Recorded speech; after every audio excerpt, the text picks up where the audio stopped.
Hooray!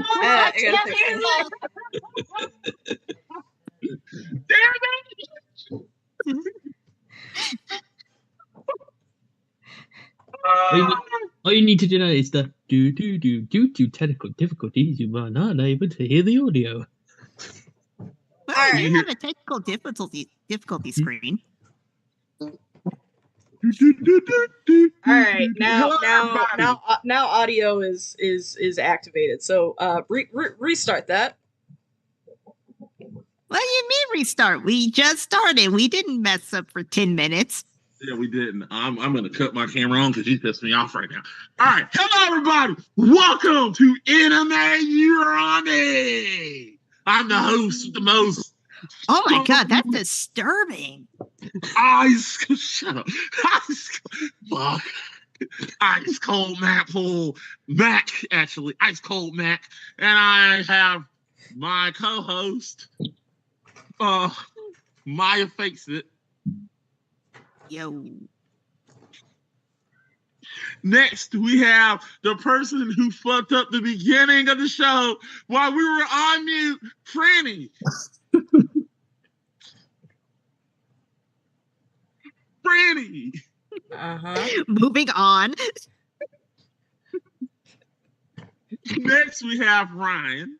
How's it going, Ryan? Yeah, hey everyone.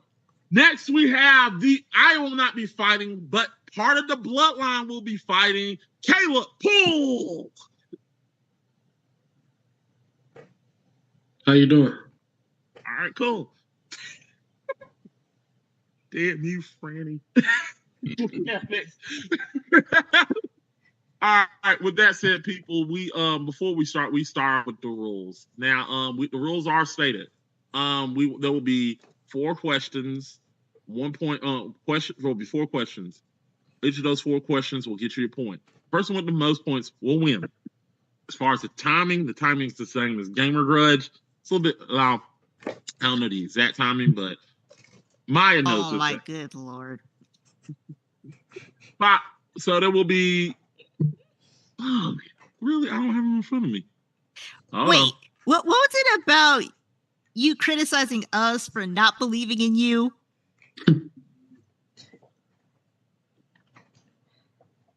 Look, I need that believe in me. You know that believe like Hook. I believe in you. All right. Hold on for a minute. I gotta look up the rules again because I got it right here. Where is it? Anyway, I think it's 3 minutes per person. 3 minutes to give you your. My gosh. Okay, these are the rules.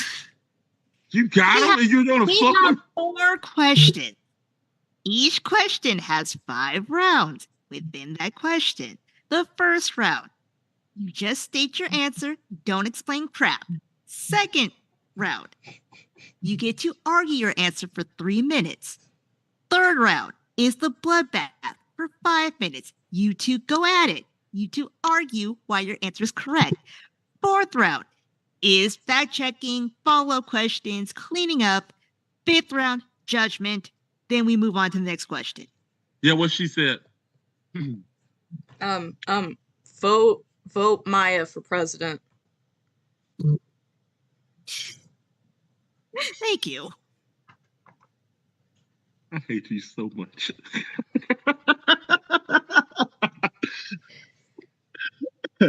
Oh, y'all are just like preparing for Saturday. All right, so with that said, all right, is everybody ready? Yeah, I'm good to go. All right, let's get started with question number 1.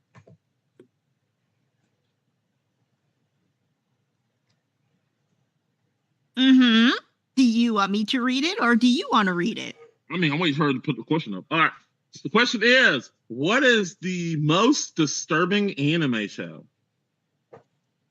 So we're gonna start with let's start with Ryan. Yep, so I chose My Life as Inuyaki-san's dog. All right. Caleb. I chose Parasite. Nice. Ryan, so Maya, are you ready? I've been ready.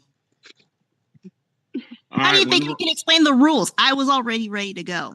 You were born ready. Yes, I got 3 minutes on the clock. All right, whenever you tell Maya, tell them whenever you're ready. Yeah, I'm good to go whenever. Yep, and go. Okay, so My Life as Inuyaki-san's dog is, oh god, I'm doing it because I had to sit for like 15 episodes, and honestly, they were a struggle to get through.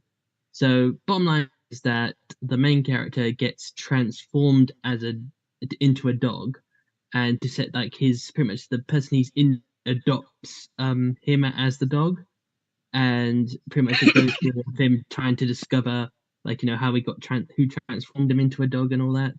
And I gotta be honest, I did get it wrong before I actually watched it because I thought it was like reincarnated, not transformation. So I'm glad I did sit down, watch it, and get it back straight. But the main disturbing thing about this anime is the fact there are mainly 3 girls. So you've got like pretty much the main girl, then you've got all, like 2 sub girls, and they are all like pretty much you could say that all 3 of them are attracted to the said dog, and one of them is afraid like of dogs and all that, but it's like she's like warming up to the main character, and there is ecchi in this anime. Sometimes ecchi like too much. Like for example, there's like I think it's in episode 1 where the main and the character are taking a bath, and his tail ends up in a certain place.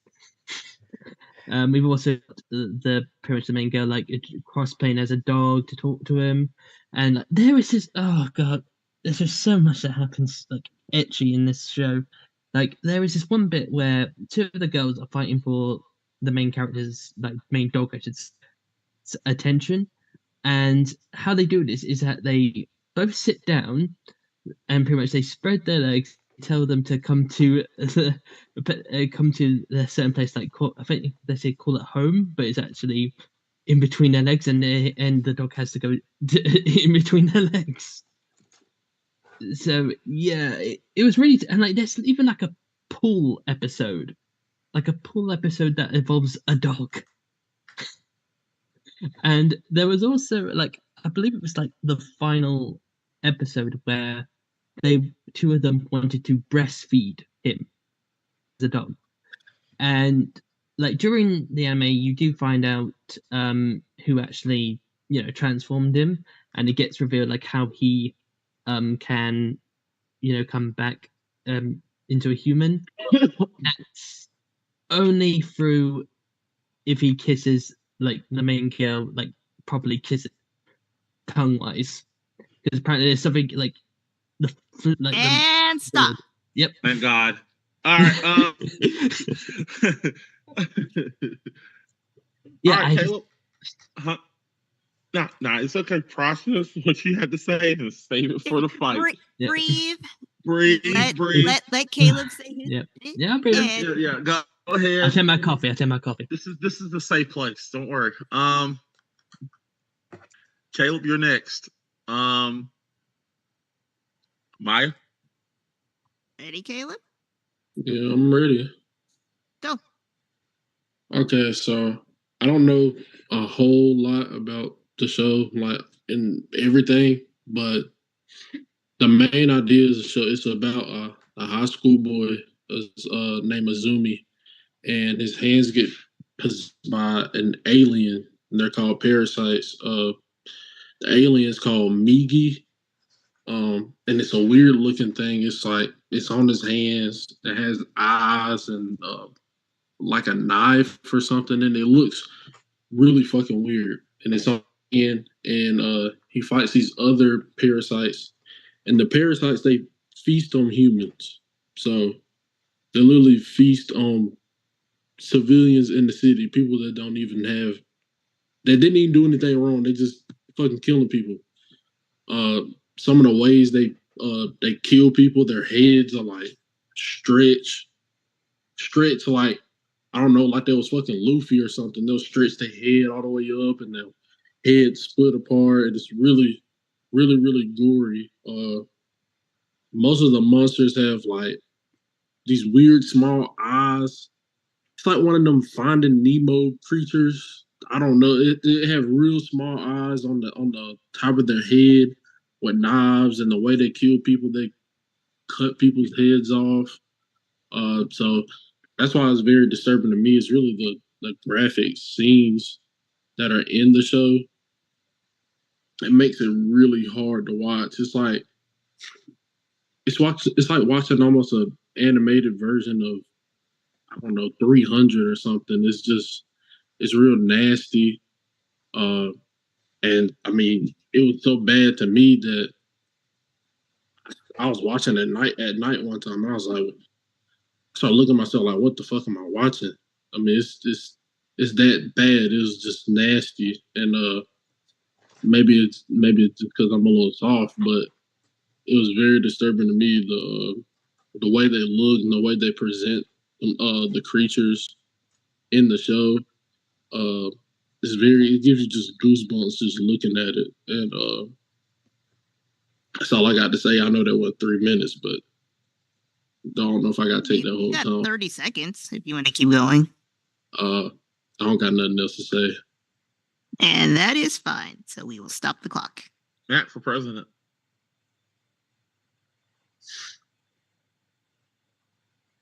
The bloodline for president.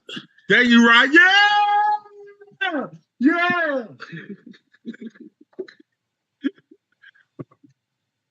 All right, so with that said, this is going to be a fun fight. Now, like we said before in former fights, want to know, we want to make sure you keep it above the belt, but also take them down. Don't take it serious. This is just for fun. Eventually, we're gonna have a belt, so you're gonna have to really take it serious. But have fun. And Maya, what do we want to say? A therapist.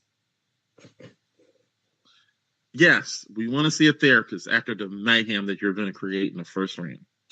Yes. Thank you. I'm a fucking genius. Anyway, Maya, tell them when they can go. There are 5 minutes on the clock. Please disturb us even further with your choices and go. Okay, I'm going to say something. I'm not sure. I never heard of the show. You said the dude got transformed into a dog. Yeah. And he was etching with people. Was it like humans? Yeah, so he gets transformed into a dog. So he was human, he gets transformed into a dog, and the girls are actually human. They're not other dogs, they're actually human. The dog so the dog is kissing humans. Oh no. The kiss is about how he is his only way to transform back into a human. Okay. Because apparently it's about like the fluids in the mouth or something. I think it was said. Okay. So it's like I had to sit for 15 episodes. Okay. And it was only for the grace of God. It was only like 10 minutes long each episode. Okay. My thing is with this is mine actually sounds more disturbing because yours kind of sound like Princess and the Frog type of thing. I mean, it can be a little weird, but it sounds a little like what's really more disturbing? Somebody getting their head cut off, getting their head spit around, blood and gore, or a dog. I mean, it's weird, it's nasty, but I mean, it seems a little more comical. If you get what I'm saying.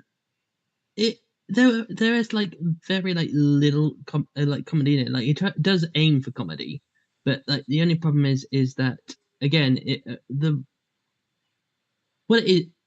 I've got to say about the style is that it's single person style, so you're seeing it through the eyes of like the main character as like a dog version. So it's like it's very like small percentage that you see like him as like a whole dog. You've just seen him through his eyes. Oh, okay. So it's like a POV type of thing. Yeah. Okay. And I feel like I'm describing like the scenes, like the edgy scenes, injustice because they were just disturbing to watch. Because like again, like the main girl comes in as like a dog crossplay, and like it's like she's got paws on, she's like stuck a tail on, ears on, everything, and just like barking and all that. And it's just like you don't need to do that. And she will get jealous of like anyone giving the dog attention and the dog giving anybody else attention. Like she would do the craziest stuff. Like one of the other girls gets hurt by something I can't remember, and the dog licks the wound, and she gets jealous, so she ends up bashing her foot against like a wall so that the dog would do the same thing to her. But I must admit, Parasite. I haven't watched Parasite, but from the description, I must admit, it sounds quite interesting. I think I think what makes this fight really like sort of difficult is the fact that they're very two like different types of genres. Yeah, between the two, Yeah, the two between our shows, categories, yeah. yeah, they So both disturbing in like a in different their own way. ways. Yeah, I get what you're saying. I guess it just depends on the the eye of the beholder of what you find disturbing. Yeah, but because I mean it was enough for me because it kind of the animation it kind of give you a Jujutsu Kaisen type of vibe the Oh, I way love the Jujutsu animation Kaisen. is, but it's just a little more extra, I guess. But the animation is very similar to I'd say a Jujutsu Kaisen, and if you think about it with Yuji, it's kind of the same with Sukuna and Yuji, and then the Parasite. Oh yeah. From when you mentioned like the eyes coming out of the hand, all that. Yeah, Sounds like it's up and the everything. Parasite got inside of him, and he got to live with him, even though the Parasite is basically like another being. So that's why I kind of like reference to that, but I say it's a little more up on the gloomy side, more darker, I would say. Yeah, because like I said, it's supposed to be like Yoko-san's dog's supposed to be like a itchy comedy thing, even though like I will admit that like there are some like comedy aspects, but like the edgy for it is just like why? There's no need to do this. Because like I said, they had a full pull episode for like this like dog thing, and it's like you don't need a pull episode. And stop. Interesting place to end on. Yep. Interesting. Very interesting. Damn. All right. So, anybody got a question?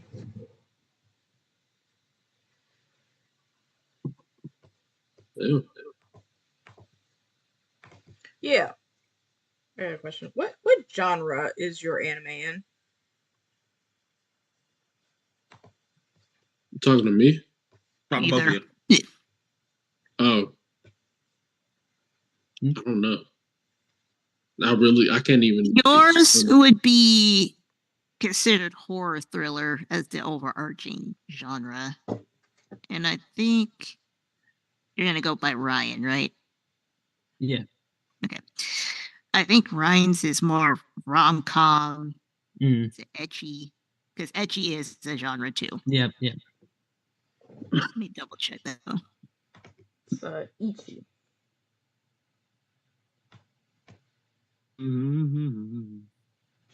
Yep. Romantic comedy. Well, America we call it erotic comedy, but ecchi. We're fucked up like that. No, it's just that's how we translate it. It's the same thing. Yeah.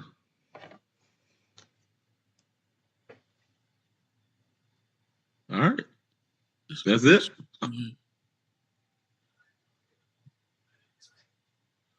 Okay, what was this? Wait. No. Okay. So from the episodes that you both saw in your respective anime, what is probably the most disturbing episode you saw? Damn it. That was going to be my question. Good.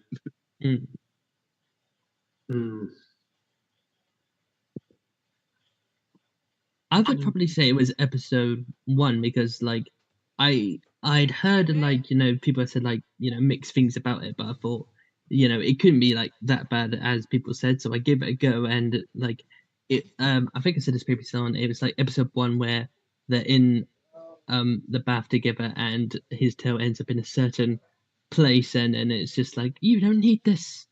And I do recall another thing that happens is the fact that the girl actually like sort of like nibbles at the dog's nose and then licks it.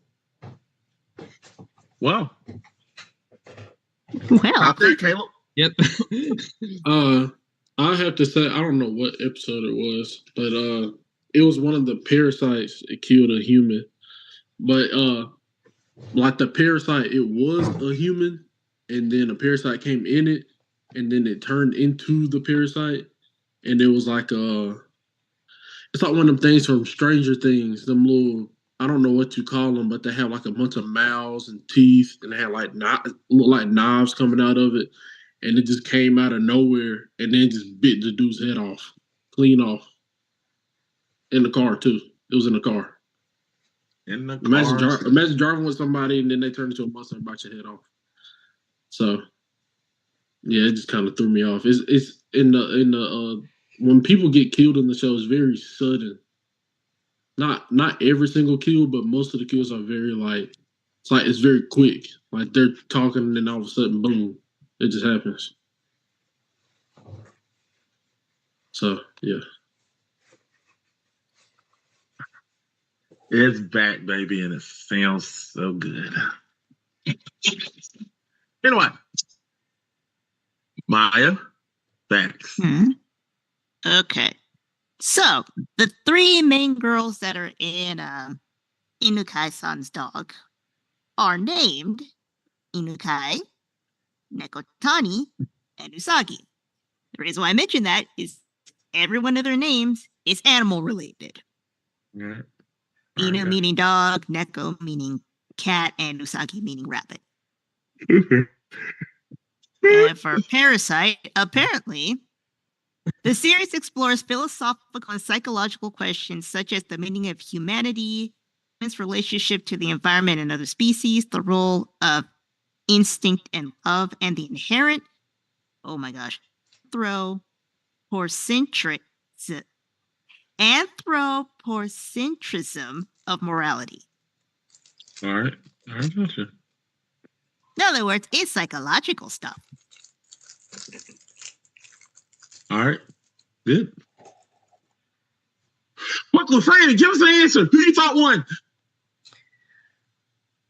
I'm gonna go with Ryan. Because I've watched Parasite, and I went into watching Parasite knowing that it was a horror anime, so I was expecting like gore and icky and like shit's gonna jump out at me, and like it's psychological, it's gonna fuck with me. Like I went in there expecting that.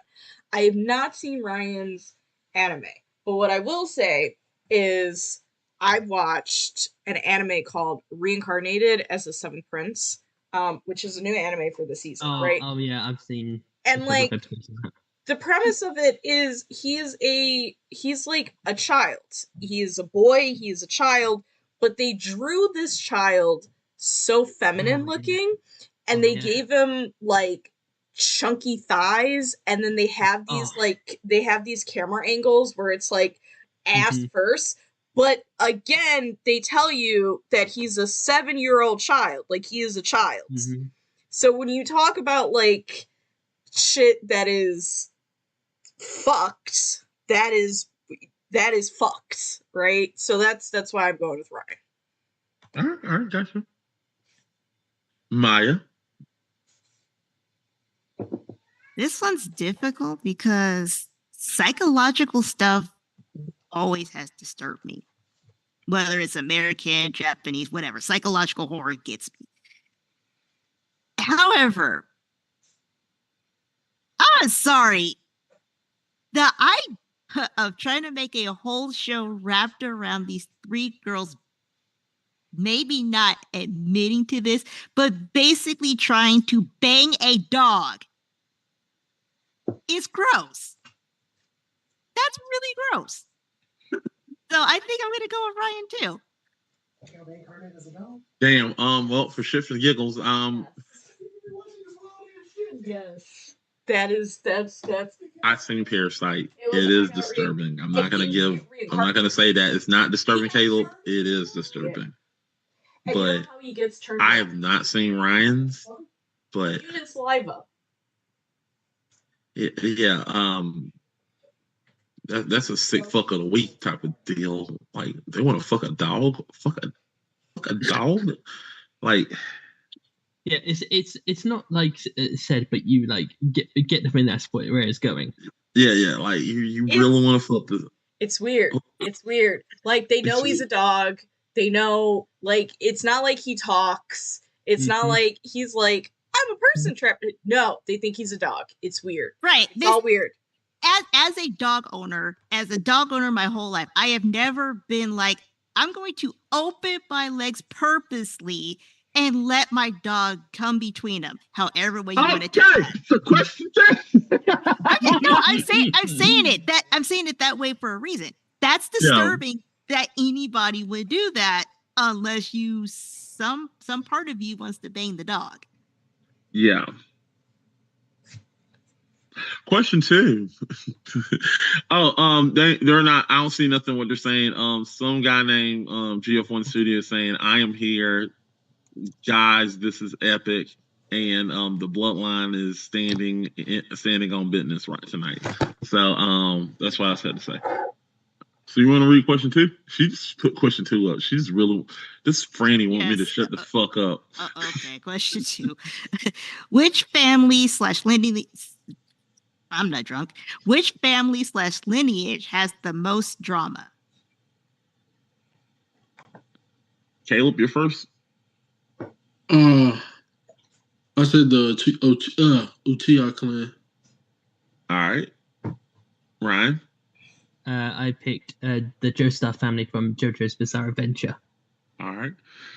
All right, Maya, this is where you take over.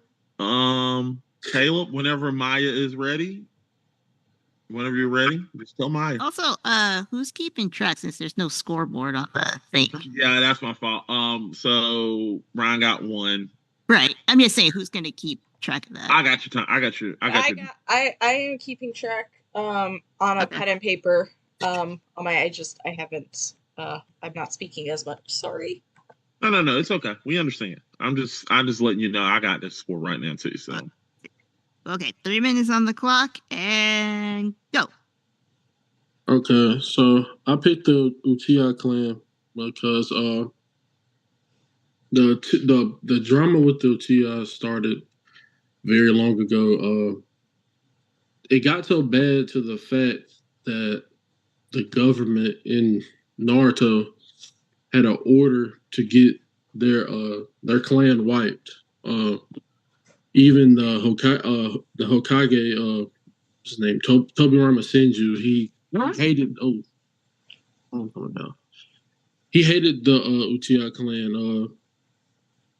He thought they were a threat to the Hidden Leaf Village, and he witnessed Madara Uchiha firsthand. He tried to take over the village. He tried to take control of the village, and Madara, who's a part of the Uchiha clan, he's one of the I don't know what you call it, but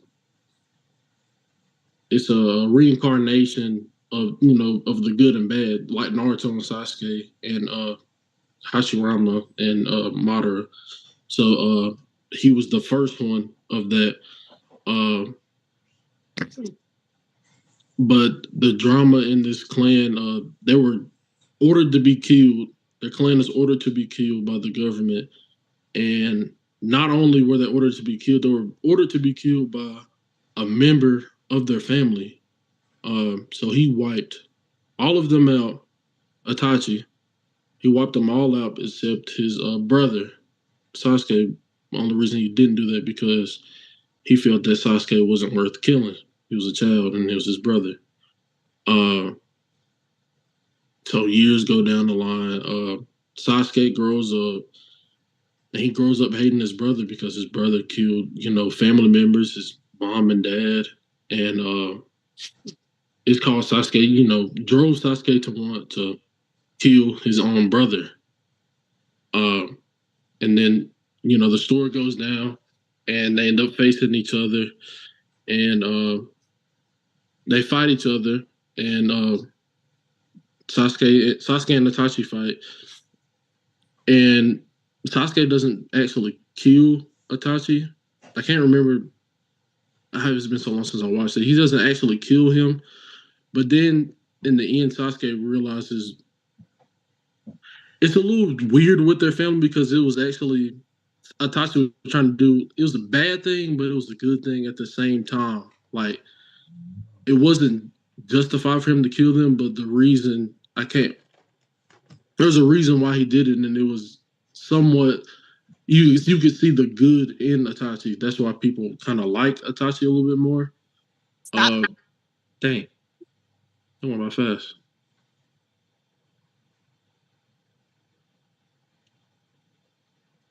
Well, to be fair, to try to sum up the Itachi, It's the Uchiha storyline is hard to do in 3 minutes. Yeah, that's wrong. Because they had like 300 episodes to tell it, and it's hard to summarize it in 3 minutes. Yeah. Okay, Ryan, are you ready to explain why Joestar, the Joestar clan, is incredible? Yeah, I just want to add something really quickly because I'm not sure people watching know this, but JoJo's Bizarre Adventure is split into different parts. So I'm only going to focus on parts 1 to 4 because part 5, the Joestar family barely gets any like involvement in it, and I haven't watched or read part 6 to part 8 and 9. Fair enough. I understand why you had to separate that one. Yeah. Are you ready? Make sure I got everything here. Yep. I'm old fashioned. I do pen and paper with my notes. And go. Okay, so going back, like I think it's like the 90s, roughly. Jonathan's father he ends up in a crash with his wife and Jonathan when he's a baby. He gets rescued by Dio's father, who was going to steal from them, but ends up saving them and ends up indebted to them. And so once Dio's father dies, Dio gets adopted by the Joestars. And during that time, Dio is an absolute sod to Jonathan. He even puts his Jonathan's dog into a furnace. And I'm going to try and separate spoilers because something happens and Dio and Jonathan have to fight one another. And up to a certain point, it was presumed they died on a boat that pretty much blew up or sank. I believe it was 1 or 2. Anyway, but then we get his grandson Joseph, who goes like nice and all that other stuff, and he has to deal with things that relate to part 1. And then his mother, who is Lisa, ends up training him, but Joseph doesn't know that Lisa is his mum because she killed the person that killed his father, her husband, and she had to run away into hiding. Then we get to part 3. I know I'm probably skipping those bits, but part 3 is when the grandson of Joseph comes into play, and he has to deal with Dio, who survived part 1, by pretty much ripping off Jonathan's head and putting his own head, Dio's head, onto Jonathan's body, and then and Joseph has to fight Dio in order to save his mother. And during that time, or before part 3, Joseph actually 64 hooks up with a college student, and she has a baby called Josuke. I hope I'm saying the name right. And that was what opened up with part 4, and that is what they have to deal with as well. So, like, there's drama with the Joestar family that goes on for generations, and like it always follows them. Like, no matter what, it just follows them. And yeah, I think that's pretty much gonna save it. I'm gonna sum it up like that because I don't really want to spoil JoJo's, because like there's like so much of like plot wise of drama and everything. So stop the clock. Yep, stop the clock. Okay. You gotta love generational trauma from both sides. Love that bell. Love that bell. All right, guys. It's now time to fight. We saw last time that y'all fought and there was barely any blood spilled. So, and if any time to fight, it would be this particular question because this is drama. This is drama, and we. And both of your family are fighters. Like yes, both sides are of fighters. Exactly. Right. Mm. And also Franny wants to see blood. She needs it. It's Chakra versus Stans. Yes, exactly. So we want this. She was about to say something. What you about to say, Franny? Nothing. Cool. All right, guys. Whenever Maya says it's time to go, you can fight.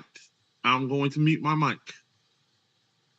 Y'all better fight, because I've seen both of these anime. Do not cross me. 5 minutes. Go. Okay, with the Uchihas, Sasuke is completely blind to, like, how should we say, like, what happens with Mother Uchiha and Itachi's orders. Is that correct? Yes. When he's a child, yeah, he doesn't know. Yes. And so when exactly does he get told this? Because I've watched like OG Naruto, so I know about Itachi killing all the family. I just haven't watched Shippuden. When he gets older, well, I think he's still a child when he finds out the truth. Mm. But he's still a child when he finds out the truth. But that's when Shippuden starts, because he left the Hidden Village. That was his time where he wanted to fight, because his brother told him he had to kill his best friend. So how am I trying to put this? How am I trying to say this? He left. It's kind of like to start his revenge, I guess, to get back at Itachi, because he wanted to get stronger, and going to the bad side, he wanted to kill Itachi. He wanted to kill the emotional ties with himself. That's what will make him stronger. That's why he left. So Yeah, that's why he fought Naruto on top of that bridge, and I think it was that's also the why influence he left of Orochimaru's like tattoo thing. Right. So that's why when he left in Shippuden, when he first left, so he went to that's how when his hatred grew. He found out when he was younger, so the hatred was growing from his brother killing his family.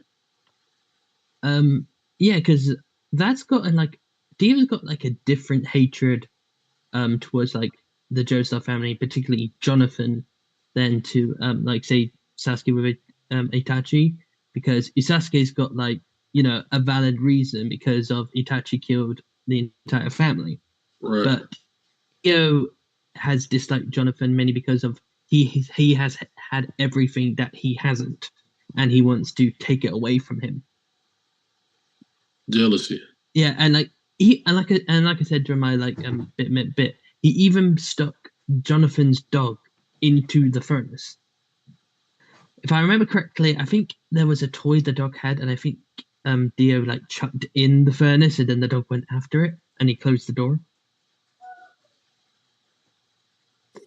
And no one knew he was in there. Dog was that? Whose dog was that? Not mine. Not mine. Because I heard. Anyways, can you continue on? Those Frannies. Continue on with your fight. Can you hear me?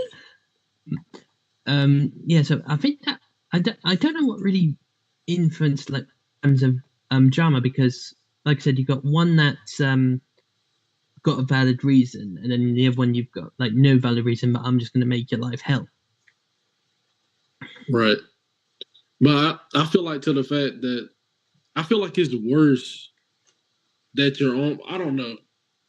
I get what you're saying, because he's hating for no reason. Basically, he doesn't have a reason. But to know that your brother, killed your entire family, supposed to be somebody that loved you, somebody supposed to protect you, somebody that he looked up to, massacred the whole family, and for at his age he didn't know why, and then he spends his whole, this whole time hating him, and in the end, Itachi still loves him. So it gives him like his mind, he doesn't understand it. Just like with Naruto, he doesn't understand why he's trying to push this person away, push them away, but they still coming back to him. So that's why I feel like it's more drama because it causes more confusion within himself because these people, such as Tashi, they do these bad things, but they still, show this type of affection for him. So I feel like that's why I feel like it's more, it's worse that way because he's confused within himself. When you're confused within yourself, you can't think straight. Follow up that sort of applies to Jotaro during part 3 because he knew nothing, and then all of a sudden his grandpa comes from America to Japan and tells him that he has an ability called a stand, and then goes through the history of his grandfather Jonathan and Liam. Oh.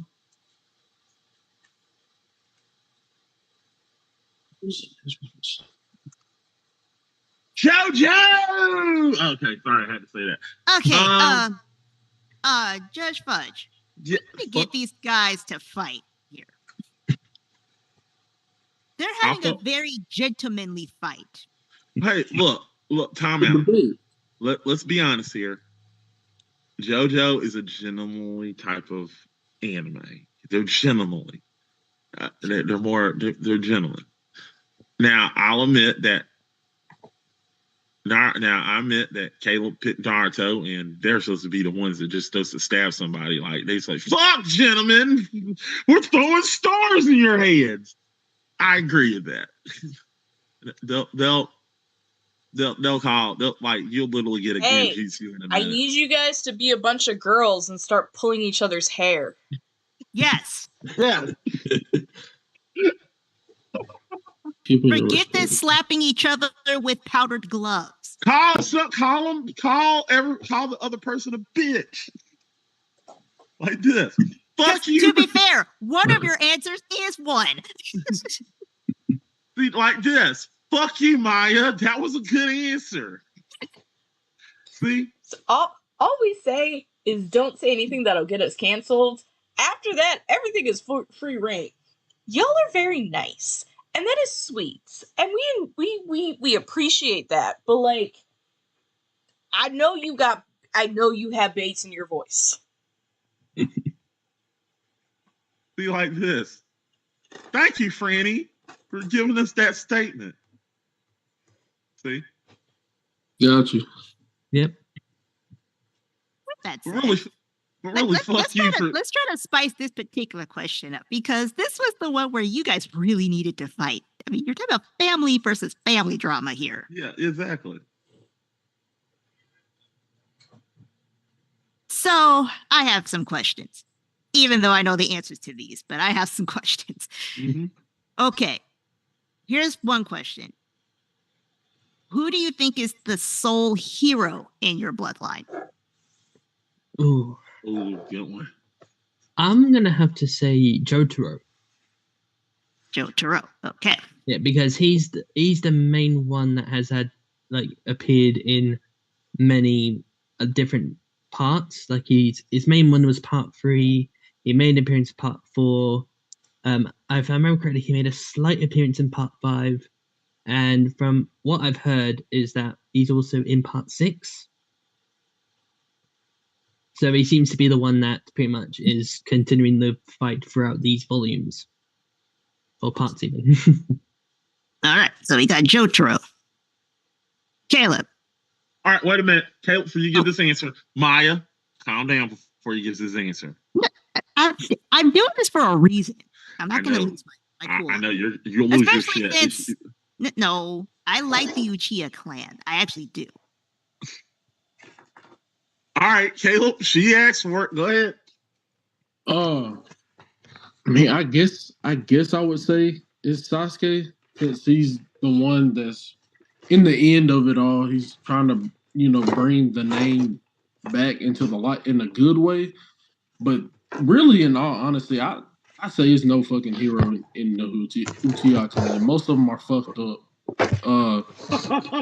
Most of them, I think I seen something that like they're born kind of like with a mental illness. It's like a curse.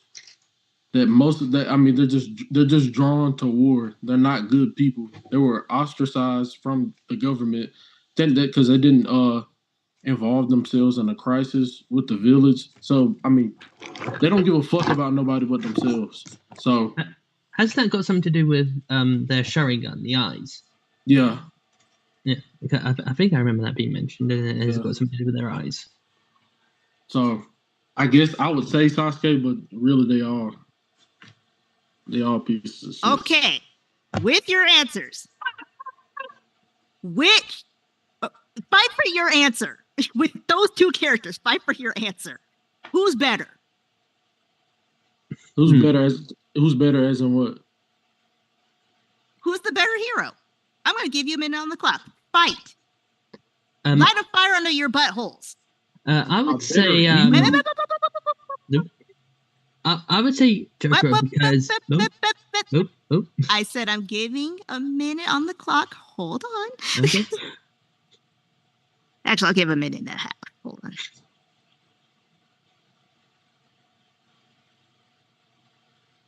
And I mean, really fight. Fight for your hero. Go.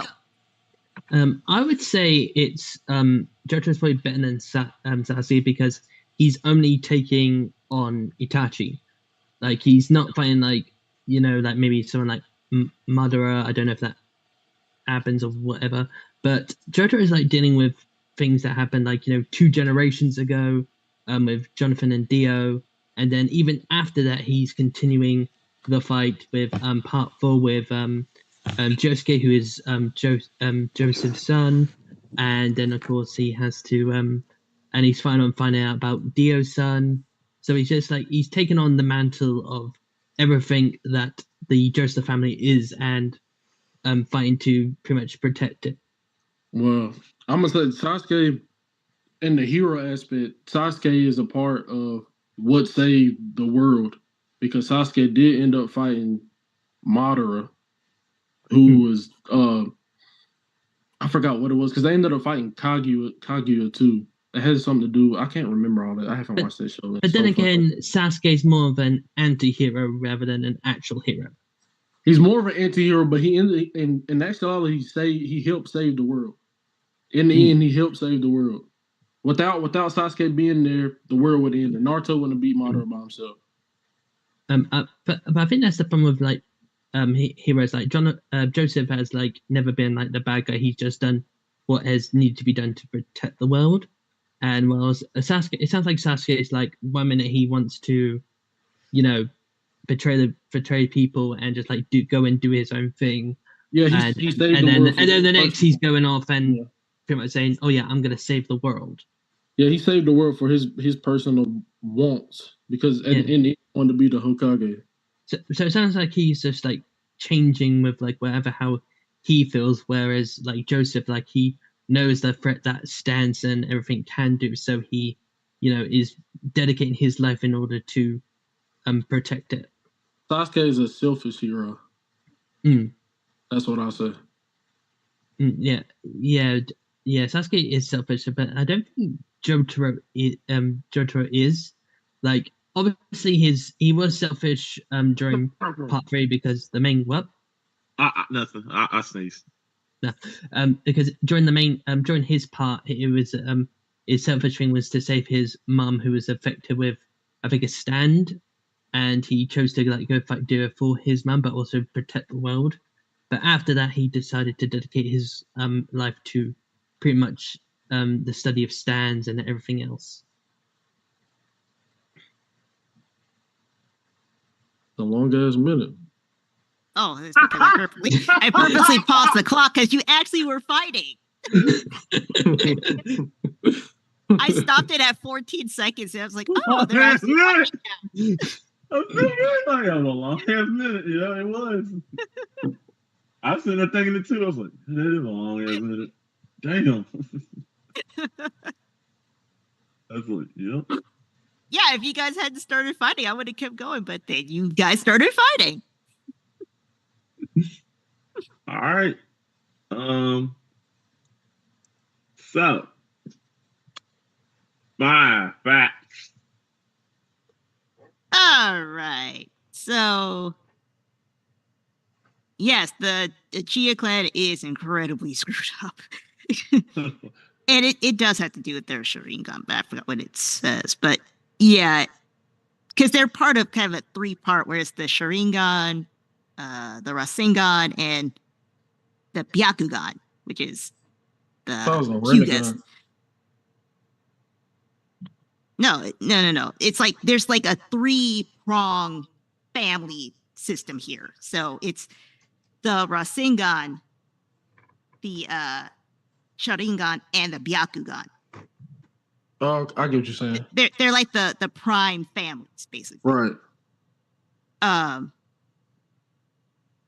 Where is it? Yeah, so here's the thing about the Sharingan and why it messes with Uchiha so badly. These emotions typically start out as love for a friend or family member that then become overpowering hatred when the object of their love is lost. So you can't really say that they just flat out hate. They have like hatred in their spirit. It's more like they love so intently that the thought of loss scares them. And so they would rather push than pull, if that makes sense. Okay. Because think about Naruto and Sasuke. As much as he says he hated Naruto, he also did not want anything to actually happen to Naruto unless it was by him. Right. Exactly, which makes him the reason why he's a fuckboy. Well, actually, that would make it more like their relationship would make more sense than anybody else in that clan. That is true. Yeah. The Joestar family, good gracious, because I haven't seen the whole JoJo series yet, but I did read up on it a while back, and there's some cross pollination in that one where it's like, that's weird, that's disgusting. So you mean to tell me Dio, who blew up in a boat back in the 1800s, because I think you said 1900s, but 1800s. Yeah, it was more, I know it was somewhere close around there.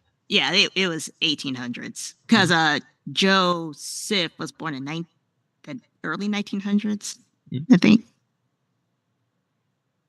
Yeah, because what's his face? And then like in New York and Tommy guns and that. Yeah.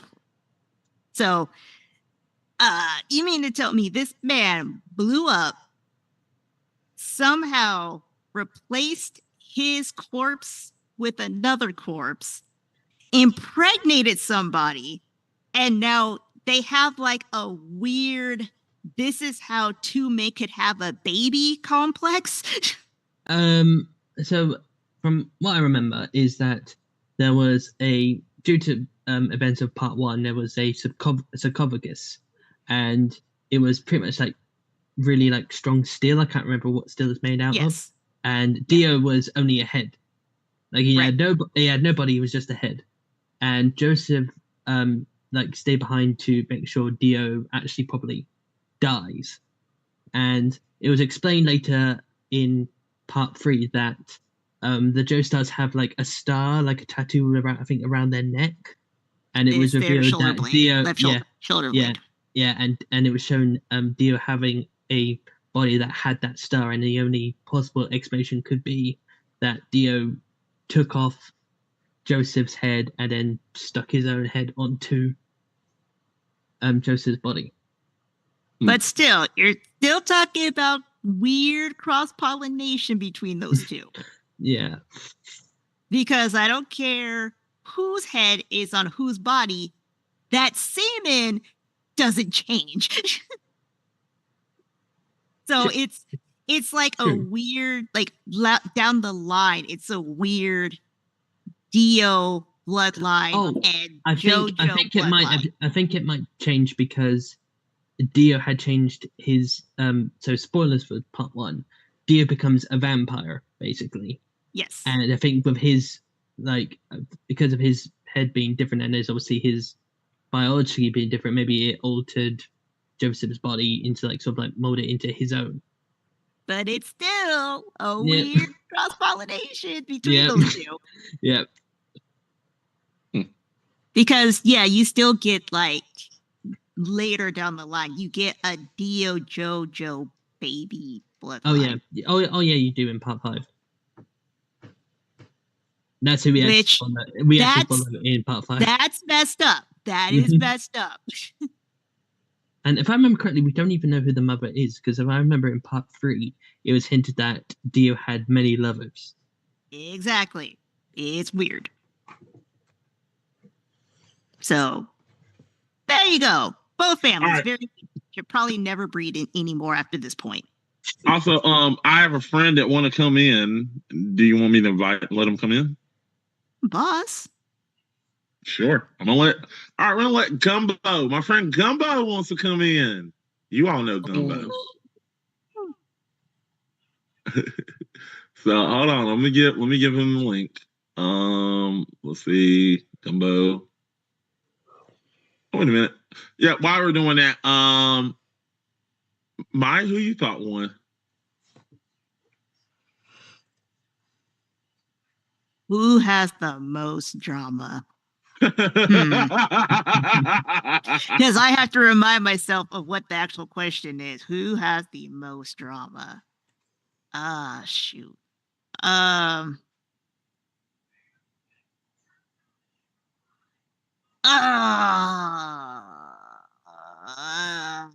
Shoot. I think it is the Uchihas, but not by much. Because a lot of that has to do with the fact that they wanted to be top dog, and it took Itachi to stop that, basically reroute all of the centuries that they have caused treachery, and even though they didn't really cause treachery, but they were about to cause treachery. It took Sasuke to kill everybody except for his brother, which he probably should have killed too, to stop it from going further. And Sasuke, in his own weird way, kind of continued on that legacy. So it had to take all of that to stop the drama. He had to cause more drama to stop the drama.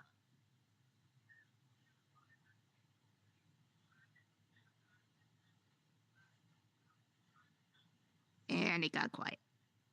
Okay, so who you're picking? That's it, the Uchihas. All right. So while Gumbo gets himself set up. Ella! There he is. All right, Yeah. Gumbo. Bro, we need to know who you thought won this fight. Because you've been listening. I want to get your feedback. I want to get your feedback. Yeah. I got you. Well, what's going on, my friends? Platinum Gumbo, current anime debating champion. I just want to go ahead and say this. Whoever said that the Uchiha has the most drama, I'm going to say I side with that person. And my reasoning is, if you go back, not from the Sasuke and Itachi battle, Itachi defeating his whole family because they're about to do a coup, but you have to realize the fact that this was way before, during the era of Madara, where if any Uchiha has a specific Gekkei Genkai when it comes to their eyes, they'll use that particular Uchiha to overrun nations or anything to that nature. And of course, look at Madara, he controlled the Nine-Tailed Beast. And the only way to develop power is by killing your own siblings versus either being blessed with it or training to a certain extent or just gifting, like, for example, Itachi gifting Sasuke or whatever. But in realization, Itachi trying to murk his own little brother for his fucking eyes because he doesn't want to be blind. If that ain't no drama bullshit, I don't know what is. Now, I've been watching anime for over 20 plus years, and I've seen bullshit families. But I can say this. Them Uchihas are some dirt ass niggas. I'm sorry. Uchihas are some grimy ass motherfuckers because of the fact of how they do things. You know what I'm saying? Like, you know what I'm saying? It's unparalleled. Now, I do somewhat have some feeling of agreement to the other contestant talking about JoJo Stars. Joe Stars. Yeah, JoJo Stars, yeah. But with them, they have a code of ability where they will understand about their power, meaning that they won't actually have that much trauma and they still went up, still bond together versus, ooh, I need your eyes, Sasuke. Come here. And just yank his ass, like, come here, you're my bitch now, and I'm gonna yank your eyes out and don't give a fuck about you. That right there is grimy. So for this question, whoever said Uchiha deserves to win this round. And that's just my input. Also, I just thought of something else. They also have very selfish purposes for what. Yes. There you go. Yes. Because keep in mind, I think it was Madara who did all of this. He caused all of this chaos and drama because he wanted a world where there was no pain for his own selfish reason. Yep. But also, if you go back to the ancestors of Indra and Ashura, Indra was manipulated by the Black Zetsu, who was Kaguya's will. Kaguya, if Indra was so easy to manipulate throughout his ancestors, it was his selfish reasons for him to power, because he did not want Ashura to have the power over Nishu, because he says without power, then the world will be into ruins. Okay. That's why Ashura believed in the people.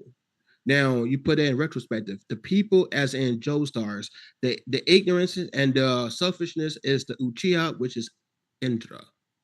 I rest my case. All right.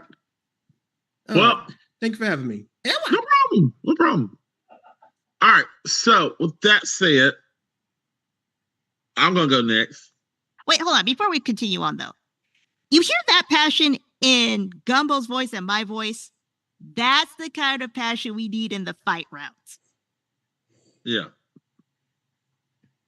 Don't worry, I know you got passion, Caleb. You just holding back.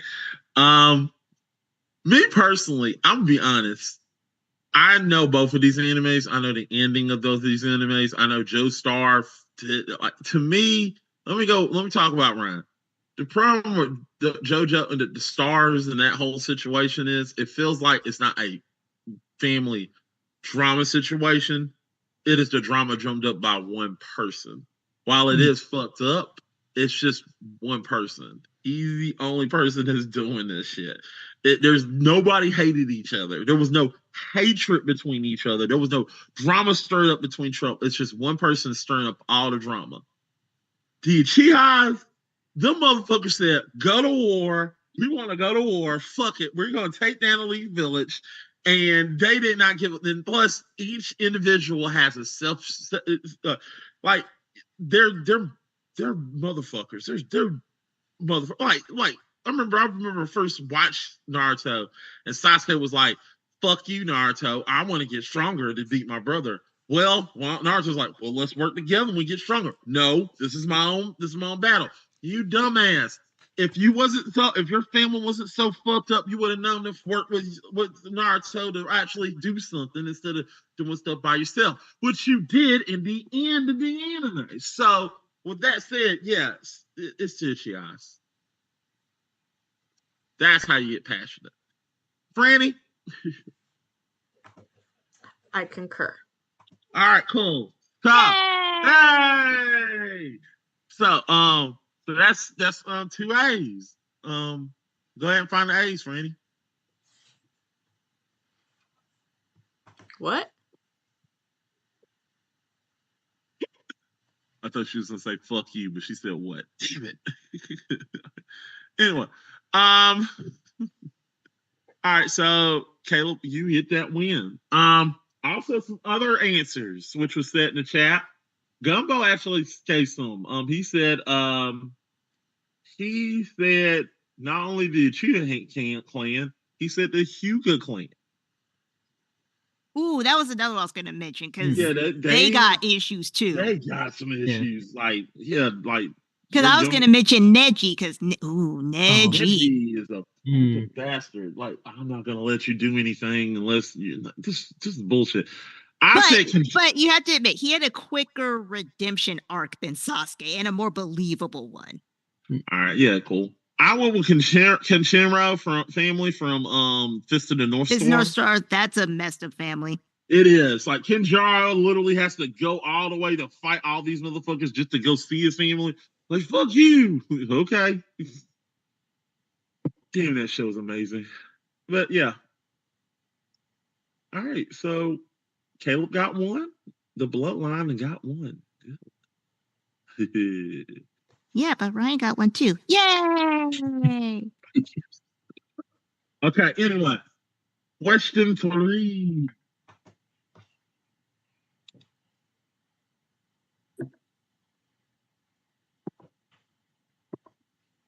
Yes. Wait. You want to read it? I'm Sure. saying Franny, yeah. Who has the worst mommy/daddy issues? Ryan, you're first. Yep, so I picked Darby or Toya Todoroki from My Hero Academia. Ooh. All right, Caleb. I picked Shoto Todoroki from My Hero Academia. Yeah, that was interesting. Todoroki. All right. Ryan, Mhm. now I'm going to give it to Maya. She will tell you when to start and when to go. Okay. All right, 3 minutes. Wait. We're gonna do this? Do what? What's wrong? Is this not the same person? It's not. They're not No. the same person, they're not but they the are same from the person. same bloodline. Yes. No. Right. That's No, why I said Shoto it's interesting. Todoroki is the guy that If you want, I can definitely change my real No. quick. No. She's confused. No, She I thinks want it's the this same to person. happen because it's the same bloodline. Yeah, Okay. because All right. I will be quiet and let this continue. Okay. Maya. Just for clarification, Shoto is the younger brother of Mhm. Dabi. No. So they are not. Yeah. No, I definitely got that, but I do like Darby's actually the oldest, the first child of Yeah. Endeavor. yeah, I got that. I was like, we're gonna continue with this, so I'm gonna be quiet. Let this continue. All right, Maya. Go ahead. All right, 3 minutes. We're starting with Ryan. 3 minutes on the clock and go. So as we just said, Toya or Darby is the first child of Endeavor. So I think it's pretty much well known that Endeavor wanted to create a fusion of quirks in order to surpass All Might, and unfortunately, Toya was unable to get that. He only could adopt Endeavor's power, but slightly stronger. And of course, over time, Darby wanted to become a hero, or more precisely, wanted to get noticed by Endeavor, but Endeavor refused to acknowledge him because, in some weird way, he thought he can only show Toya the world of heroes, and so he continues on to have more children until he gets Shoto. But the problem with that is that Toya sort of sees himself and the other two siblings as reject failures. I can't remember what it actually said in the manga, but he pretty much sees himself as a failure as well as the other two siblings. And so he continues to train his quirk to the point where he is literally physically burning himself so that Endeavor will eventually look at him. And hang on.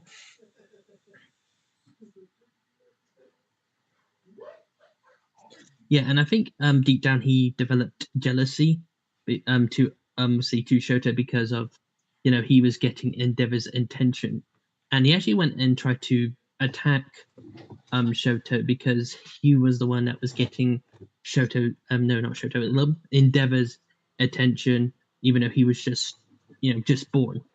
Like he didn't do anything, he just born and had the quirk like fusion he was after. So, and he didn't like his mum because I think it was because she was just sold off as something, and he didn't like Fubuki or Natsu because they didn't really care about like what Endeavor was doing, not really on the level of what Toya was. So he was just Toya has been pretty much after Endeavor's intention to be acknowledged by Endeavor, and I think and then not only that, he then obviously during the I don't know if it was the war arc, I can't remember, but he literally published to the world on TV about his story, and literally laughed as he was about to pretty much incinerate everyone there with his quirk. So yeah, he's really got a lot of daddy issues, many of them more so than mummy issues. So yeah, that's where I stand with it. Yeah, I'm good with that. Oh, good timing, because you actually had 4 seconds left.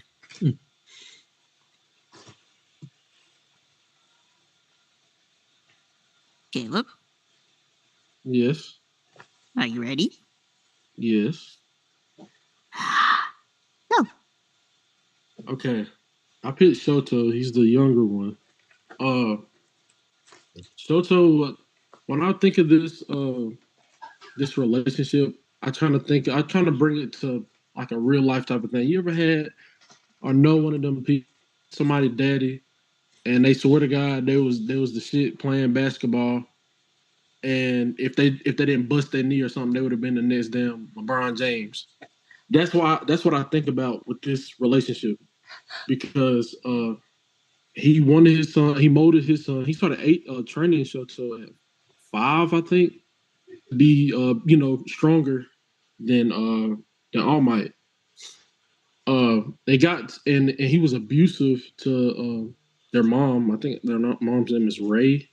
I think he was abusive to his mom. So he witnessed that when he was a child, and his mom got so mentally unstable that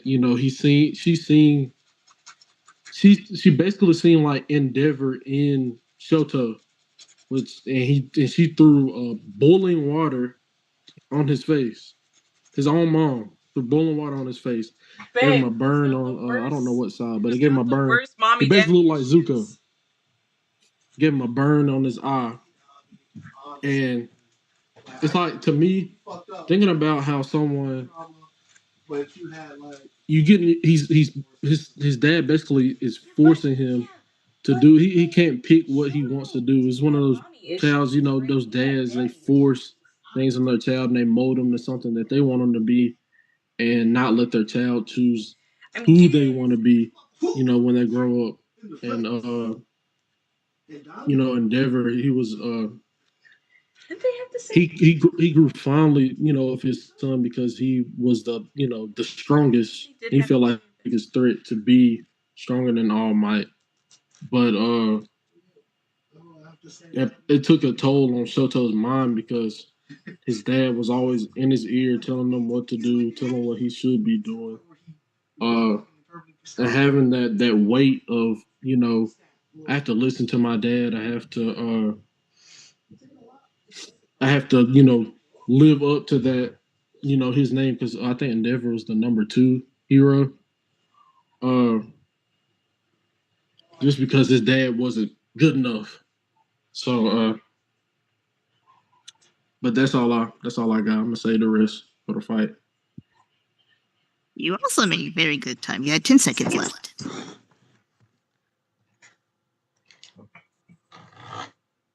All right. So we got brother versus brother. We got screwed up brother versus screwed up brother. And a fucked up father. Oh yeah, he really is. But we need to because these two pitted each other would not hold back at all, and they have every reason to fight each other to the death. Which is what I want you guys to do in this round. Okay. Tear each other apart. Destroy. Make Endeavor happy. Kill one of them. Yeah. Kill off one of them. Kill one of them. Franny, you got anything to add on that? Shit. Okay. She's gonna say, try asking another question. I Gotcha. pressed every fucking button than the actual button that I need to press on my computer to like unmute myself. No, I do have something to say, but I'm gonna wait until the argument is over, and then I'm gonna say my shit. Cool. All right, go ahead. Why do I feel like she has a golden gavel? I feel like she got the Infinity Gauntlet and she's just ready to snap. Actually, that's more appropriate. Yep. All right, we got 5 minutes on the clock. Remember, All right. brother versus brother who will not hold back against each other. Exactly. Hint, hint, wink, wink. Yep. Destroy each other. Go. Okay.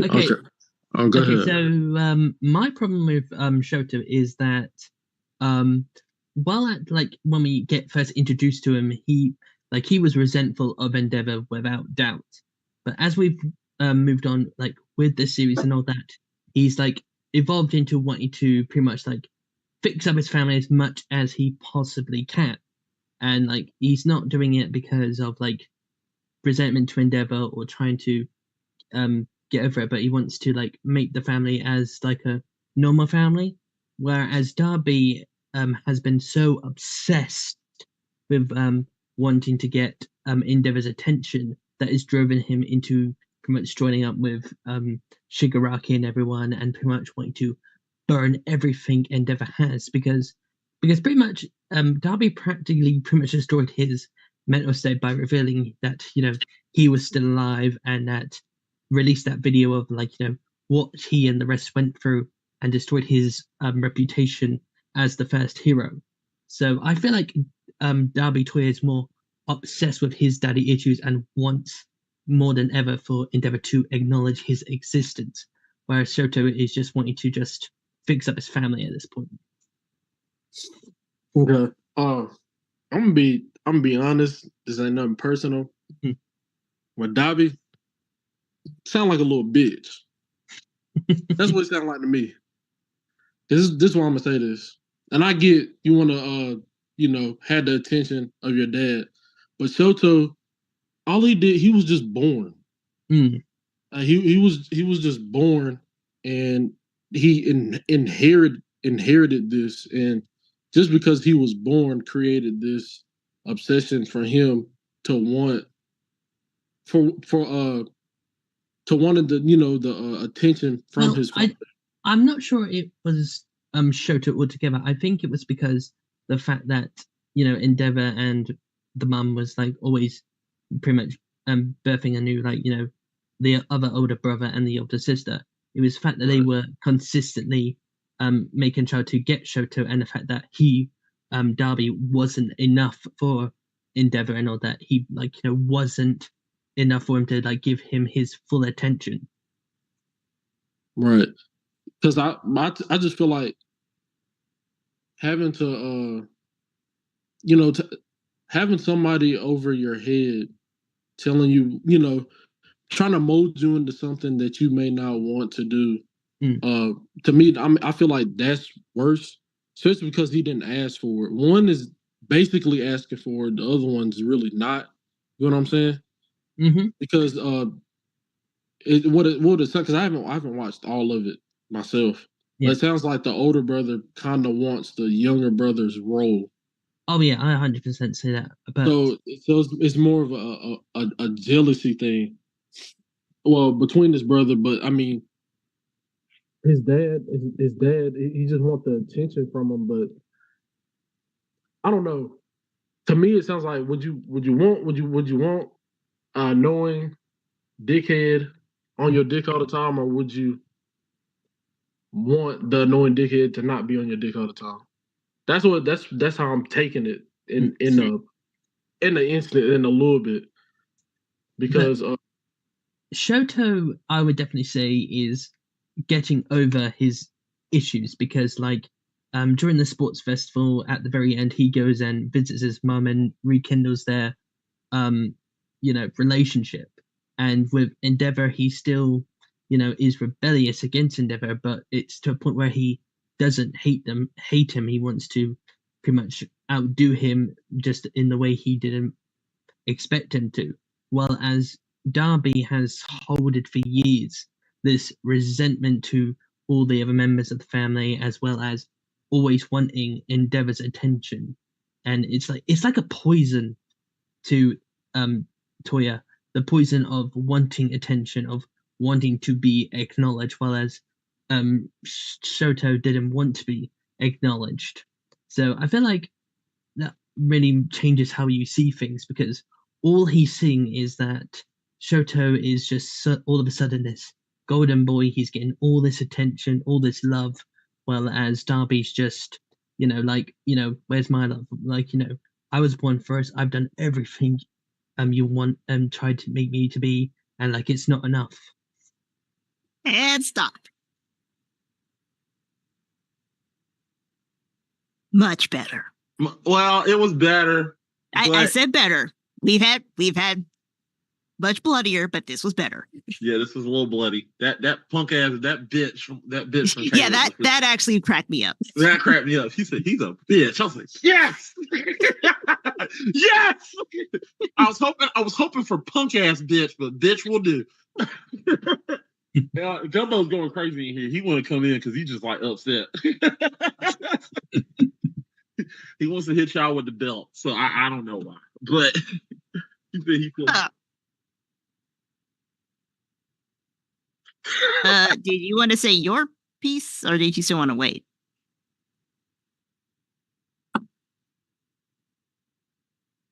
Questions.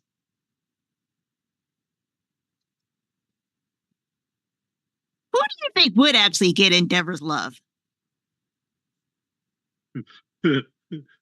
All Might's kid. No, just All Might. All Might. Let's be real. That's what he really wanted. He just wanted All Might. Yeah, he just wanted All Might. He's like, I wanted my kid to be All Might. I want All Might. I mean, I want my kid to be All Might. I mean, I want to be like All Might. Here's Gumbo. I wanted this the whole time, All Might. Here's Mr. Tyler. Okay, Gumbo. Yeah, all right, well, hold on, Gumbo. I did actually have my question. I'm waiting for an answer. Which of the brothers would probably get not All Might, Endeavor's respect more? I assume that Shoto would, since he's the closest thing to All Might in his eyes. But then again, he might give it to Toya, because maybe now that through all the pain during the war, that he found out that Toya was alive and that he became this villain. It might get him to see that, okay, I should have given him the attention. I should have been there for him. Fair. Because this is kind of what happens when nature versus nurture goes wrong.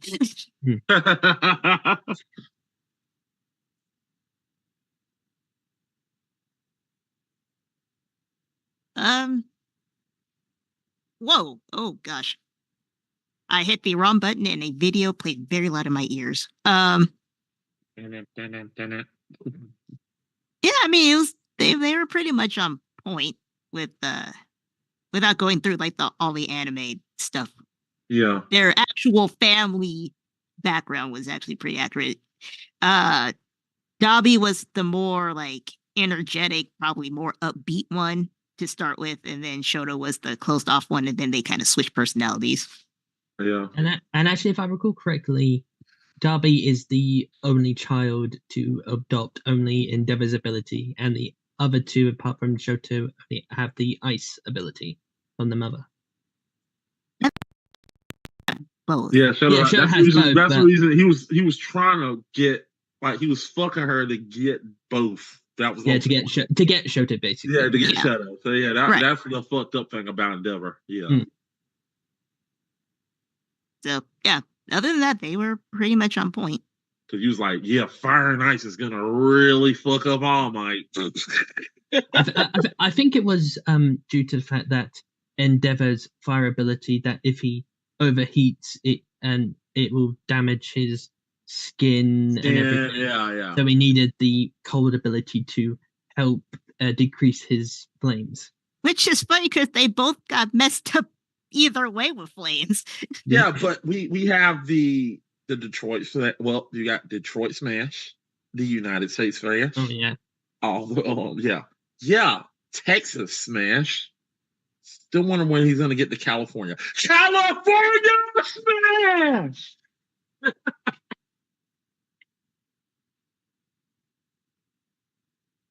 No, it doesn't sound that way because we're dumb Americans, so it doesn't sound cool. Yeah, it doesn't. It's stupid. Eventually, he's gonna go to Antarctica for the Smash. We're gonna get there one day.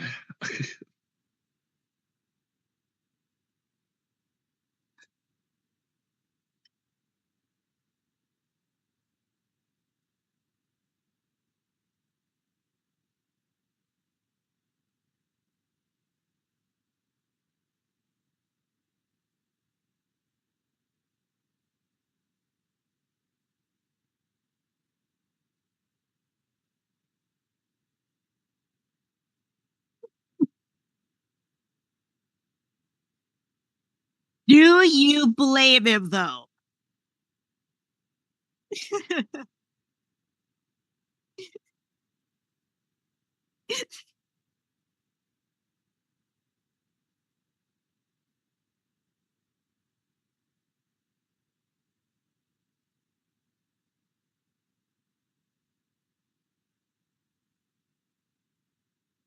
All right. Okay, here's another question. Just a real quick one. Which one would be more likely to kill Endeavor? Which one probably has the stronger reason to do it? Darby. Almighty's dick.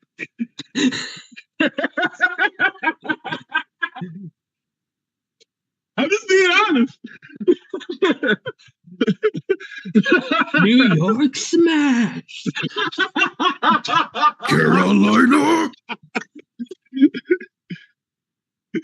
Get ready for this, Endeavor. Honestly, that makes me want to see if there's an MHA hentai. Oh my god. There probably is. I am here, about to come. Oh!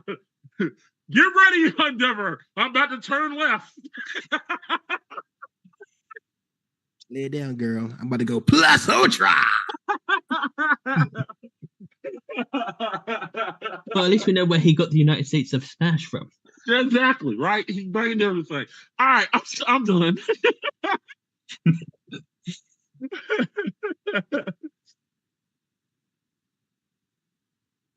So you gave your answer. I'm sorry. I'm sorry, Miss. I don't think we gave an answer. No, I you was didn't. waiting to see if Granny wanted to say her I would piece. say Toya. All right, Caleb.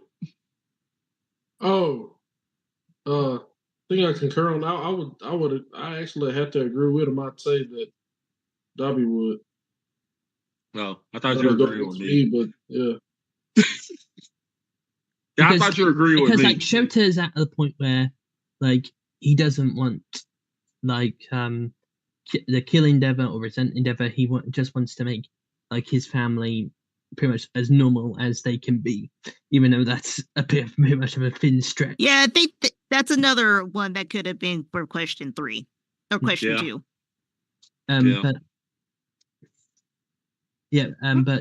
But Darby is at the point that if he can't get his intention, he'll just pretty much burn everything that Endeavor has built and created. Like I said, like first he destroyed Endeavor's like sort of like pretty much mental state with revealing that he is still alive after all these years, and then obviously when he released the broadcast revealing the truth about the Endeavor family and pretty much destroying Endeavor's work of becoming the #1 hero.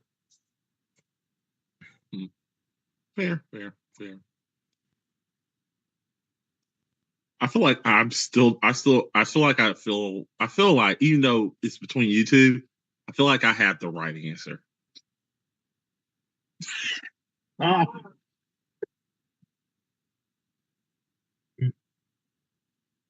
Yes, a little sister. Oh. Yes. By about 14 years. Yes. No, I do not.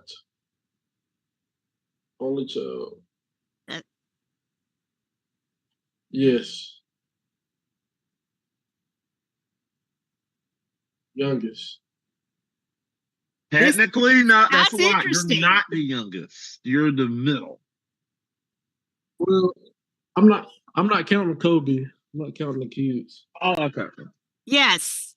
Yes. Okay. Psychology. Psychologist. But it does play a factor. Yeah, it is. Yeah.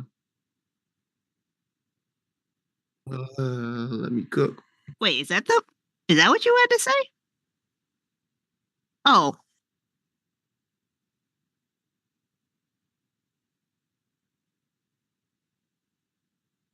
Oh, okay. Ah, gotcha. Yeah. Let me.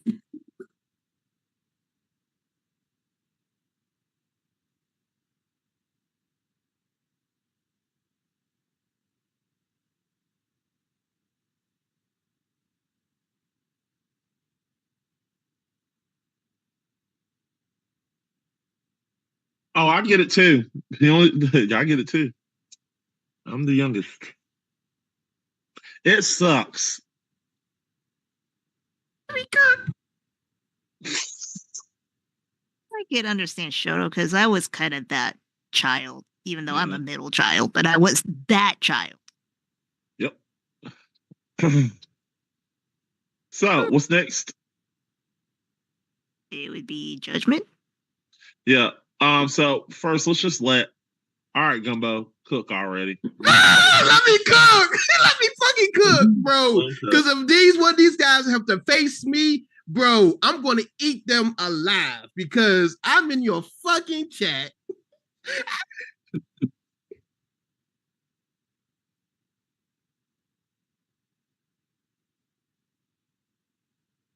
Franny, we do have to remind ourselves that one episode somebody came in here with their feelings. I'm not bringing off my feelings. This is true. This is true. Oh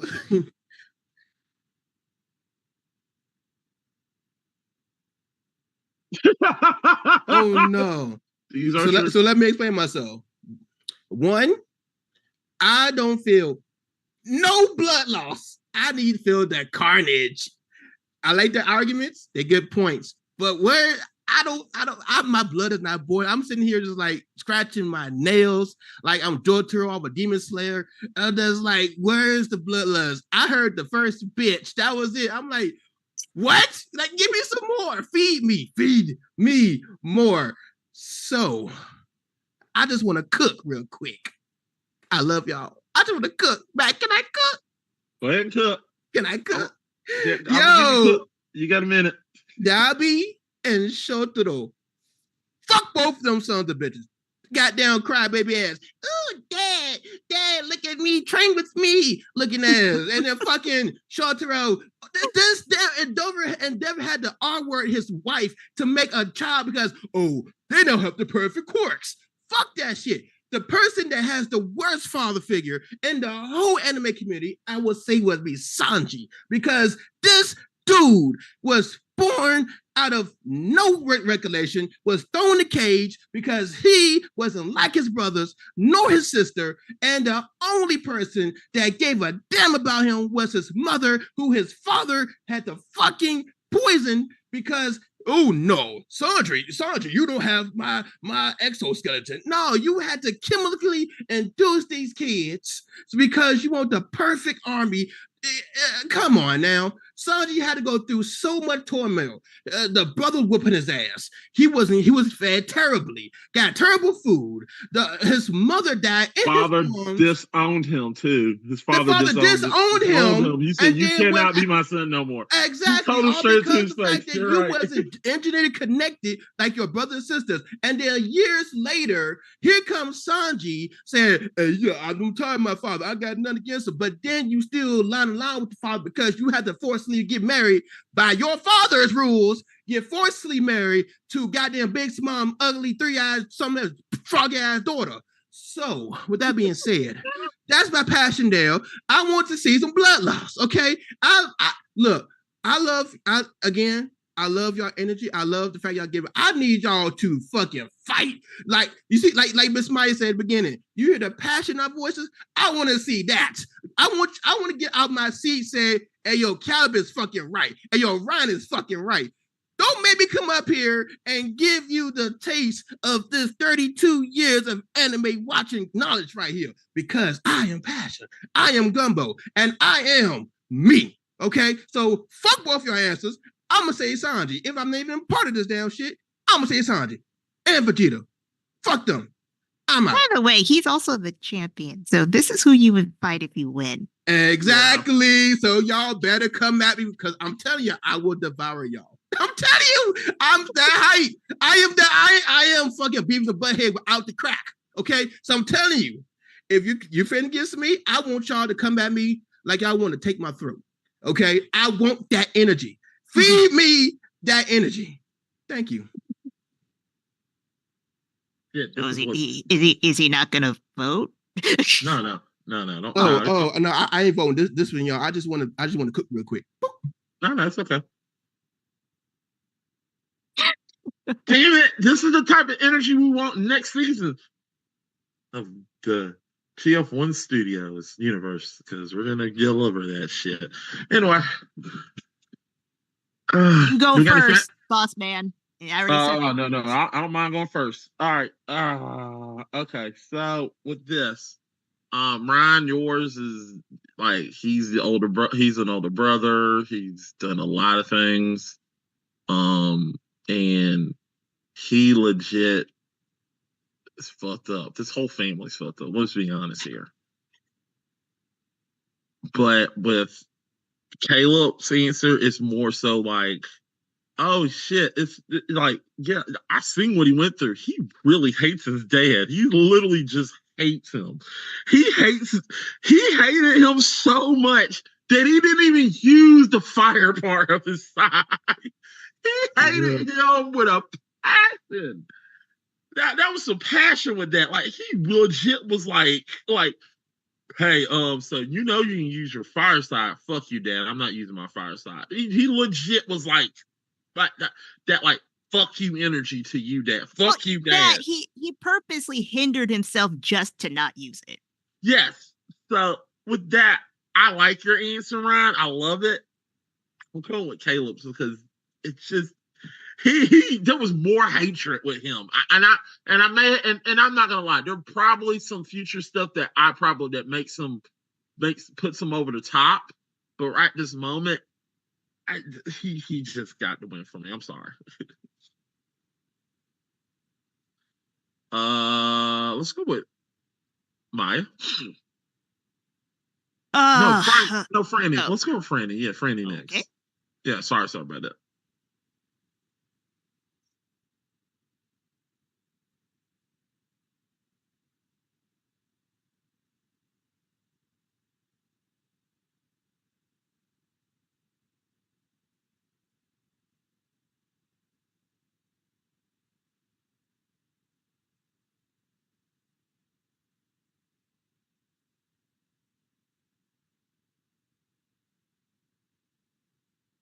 Yeah.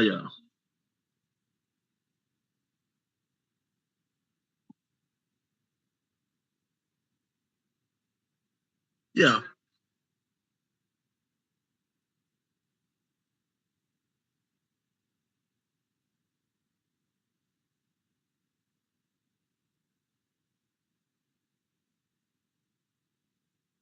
Yeah.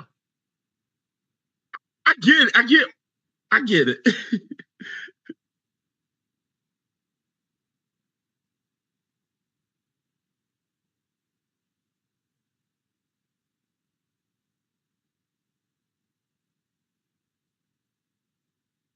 These are points.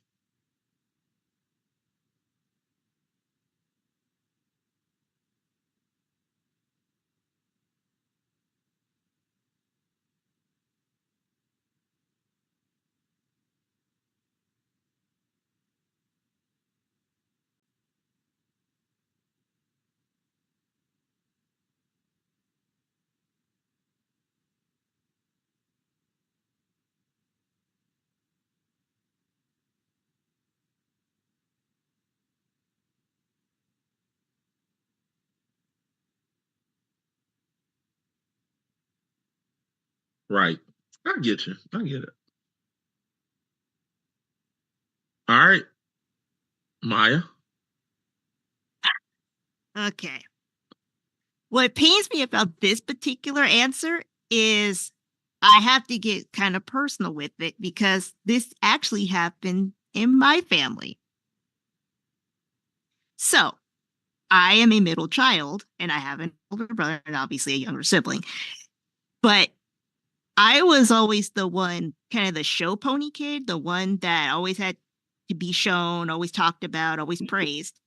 Where my older brother,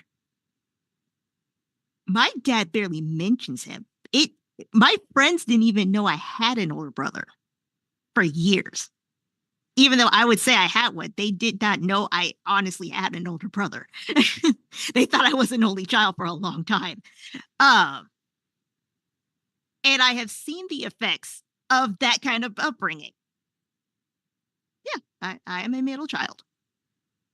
Yeah, I'm the baby, and I get it. But my point is, I have seen the effects of, even though my dad was nowhere near as bad as Endeavor, nowhere near. In fact, my dad was not even abusive.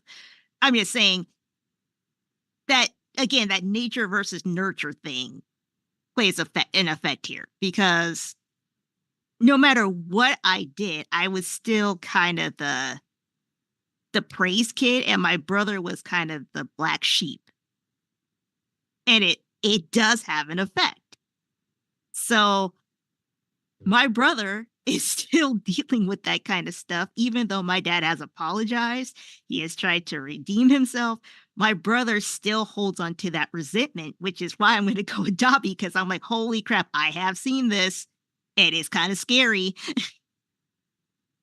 I get it. No, I get it. Dobby was scary, but like I said, I'm going by the question, but I get what y'all saying.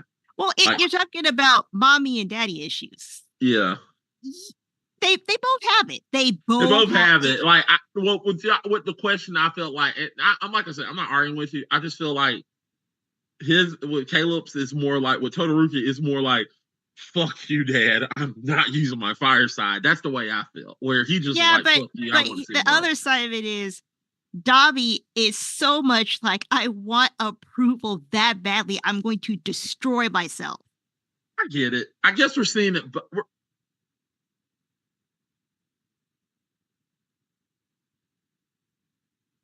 I'm right here. Yeah, I get it. Yeah.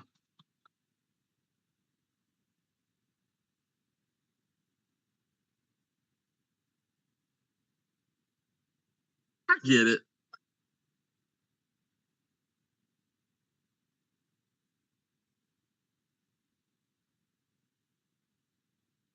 Yeah. Like, he still turned out fine, quote unquote. He turned out better. He turned out on the better path than you're wrong for that. You himself on fire. She can't say, bitch.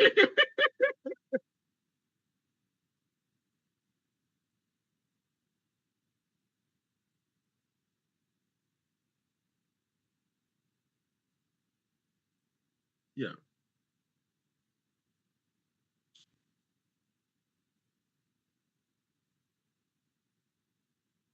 And also, let's go back to a previous question with Itachi and Sasuke. Same situation. Sasuke wanted to get that much approval that he didn't go as far as, set himself on fire, but he did injure himself trying to get approval. Whereas Itachi was like, nah, dude, like, don't give me praise, even though I know I'm the better brother. Don't give me praise. Whatever. Doesn't matter what I said. All right. Well, I mean, yeah, what are you saying? Huh? Oh. Fine. Well, Ryan, you won that point, so that means it's 2-1. Good job. So, Caleb, you need this point to make it to a tiebreaker, which we will put up this time. All right, so what they're saying in chat is still Gumbo, but I haven't looked at the Twitch real quick. I think the Twitch is nothing in slow. Twitch. Yeah, they're getting slow tonight. Yeah, they might be lurking. Anyway, last question of the night. pick an American cartoon series and give it a anime treatment. This time we're going to start with Caleb. Okay.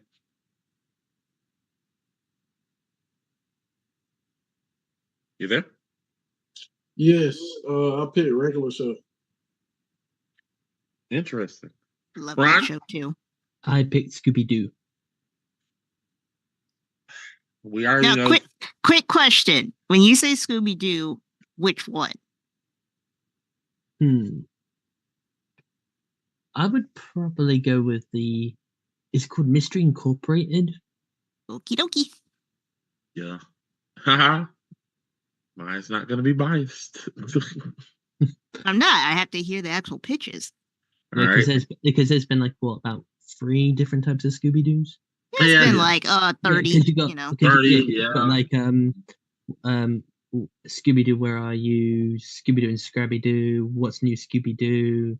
The Mystery A Incorporated pup named one. Scooby Doo. Yeah. Velma. Velma. So in this instance, we're not going to let you argue. We're just going to give you 5 minutes to give you the pitch, each of you, and then we're going to give you prompts at the end. Okay, can I ask a question? Yeah. What do you mean by can you go into a little detail as in give it the anime treatment as like turn the show into an anime? Yes. Yes. However you want to style it in anime form. Okay, I'm about to make some shit up. Go ahead. I do it. You have some of my brain. Now take some of that brain, throw it out, and use all of your brain. Jeez. Look, I'm good at pitching shit. All right, I'm gonna go ahead and be quiet. Maya, you have the floor. Tell them when to go. Yep. And we're starting with Caleb. Yes. Yes. Yes. Yeah. No, I'm saying we're starting with Caleb, right? Yes, we're starting with Caleb. All right. You got 5 minutes. Go. Okay, so I feel like regular show already has a good basis of a good anime because you got 2 close friends and you have friends around the 2. So I think what would be a good idea for this show, a lot of random shit happens in the show. A lot of shit that they cause that they have to fix. And sometimes it's crazy stuff. I mean, all type of weird monsters and shit, aliens and shit that have to fight and all that stuff. I think the best way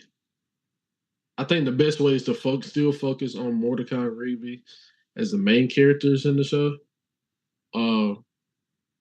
I think of it as like a Goku and Vegeta type of thing.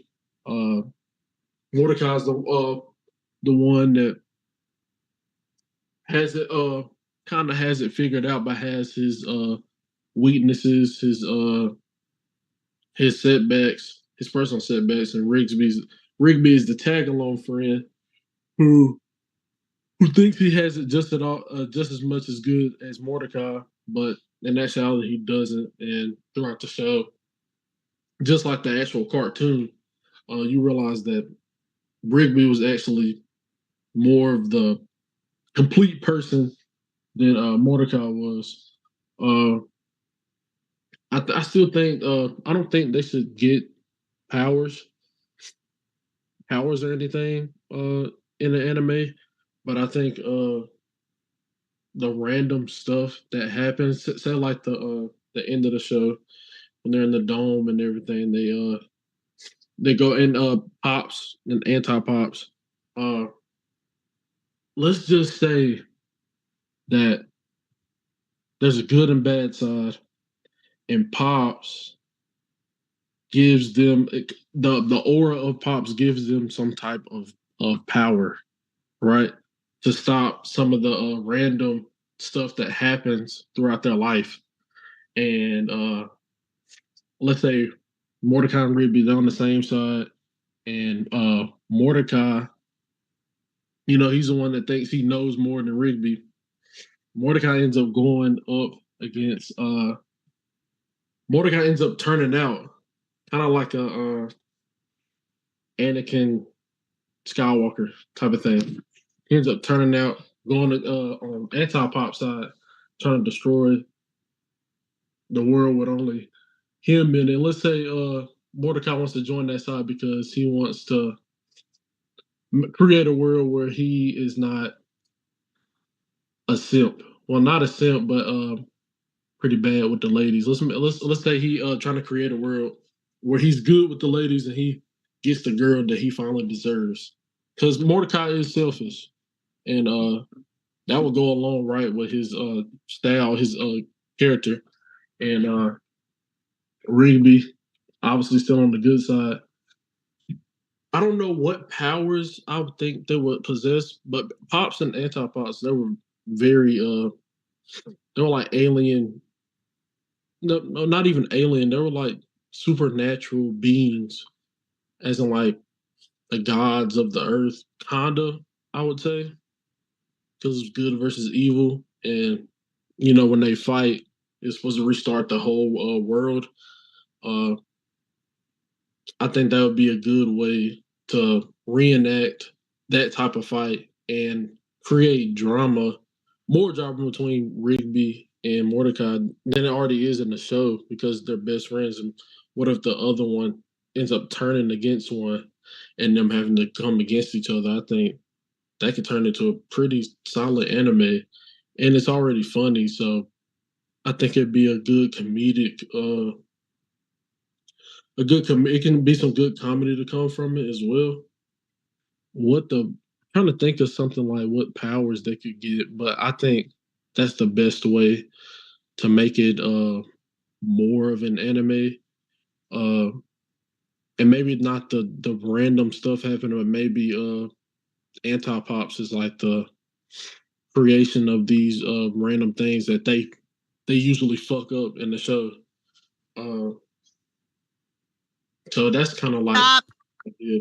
Oh, well that's good then. I just made some shit up.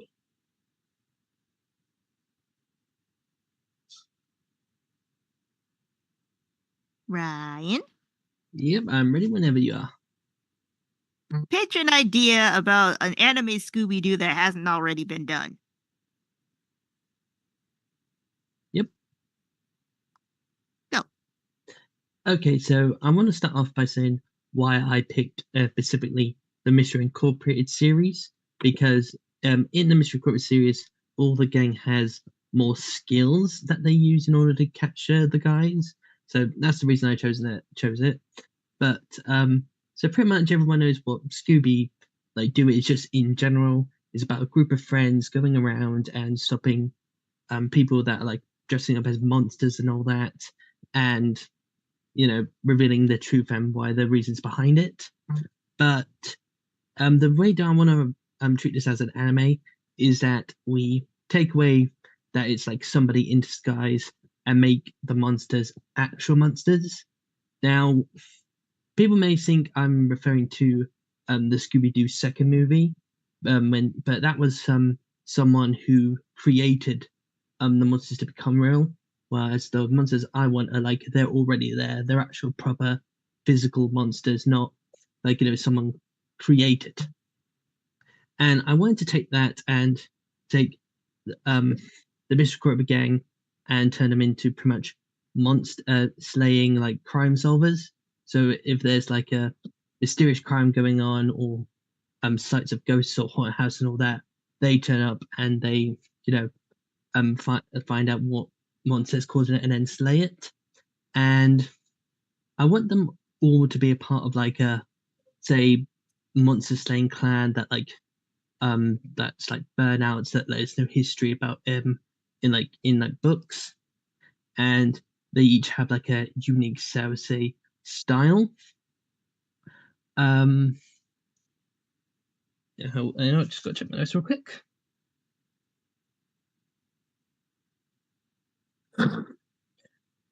Yes, yeah. So one of the things that's lightly touched on Scooby Doo is that they don't really have like big backgrounds. I think like the only like real twist background was Fred being the adoptive son of the mayor of of I think it was Crystal Cove, and I want them to have a bit more deeper background. So maybe something tragic happened like into the clan that the clan only knows about, and I also want to start them off like not as like trusting as much as they do in the cartoon series. I want them to build on that trust with one another to make them feel like they can rely on one another, because that's what some animes do. They put people together where they're not really sure about one another. Then obviously it builds up and they become like good friends that have each other's backs. And yeah, I think that's about it. I mean, and that's pretty much what I was gonna say. Really? You got 2 minutes. Let's see. Just 1 minute.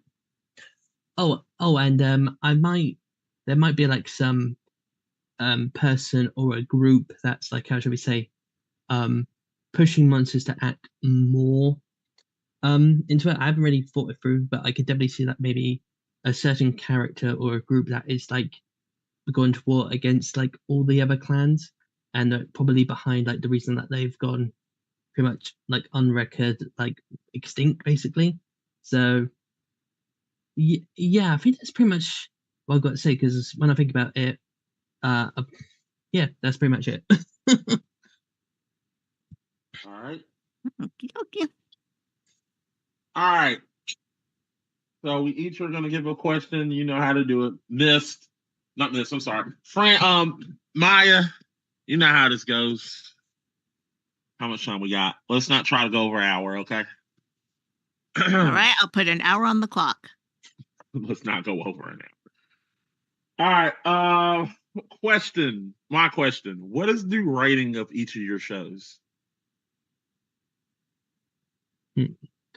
I would probably go 16 roughly to 18.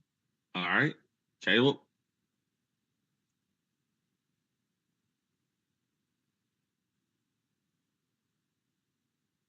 Caleb. I think I you're was muted. oh, I was yeah. muted. Yeah, I say around the teenage age, like 16 right. and up. So no MA. No. All right. Maya. Yes.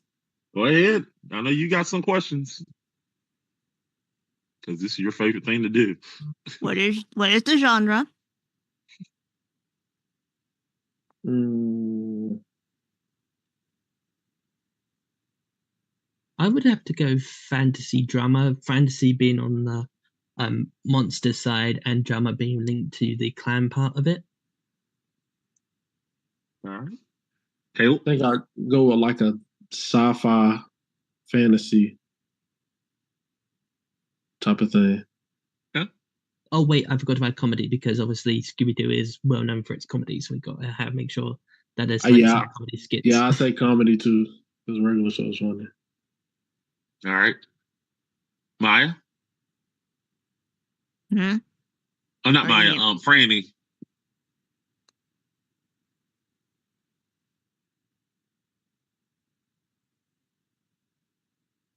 Damn it! I'm stepping over that next. Well, that's really a hard question for me, because considering that Scooby Doo is like the gang's pretty much the main cast. But if I had to pick, I would go obviously with Fred, because he's well known as the main leader, and the celebrity role, the celebrity I would pick would be Chris Evans. Interesting. All right. Will you? Caleb. Oh, sorry. I don't know. I'm kind of confused. Like, my side. What do you mean by celebrity? Make it like, you mean like protagonist or?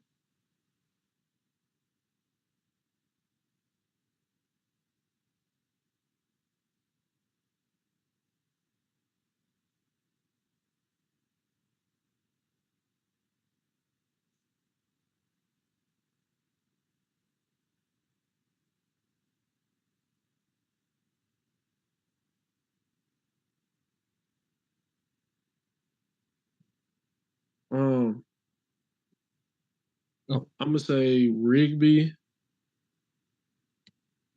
and fuck. I'm gonna say fucking Tracy Morgan. Say that shit. Yes! Oh my god! Yes! I just want to point out I kind of got my Chris's mixed up. It wasn't Chris Evans for playing Fred. It was Chris Pratt. Fuck! Really?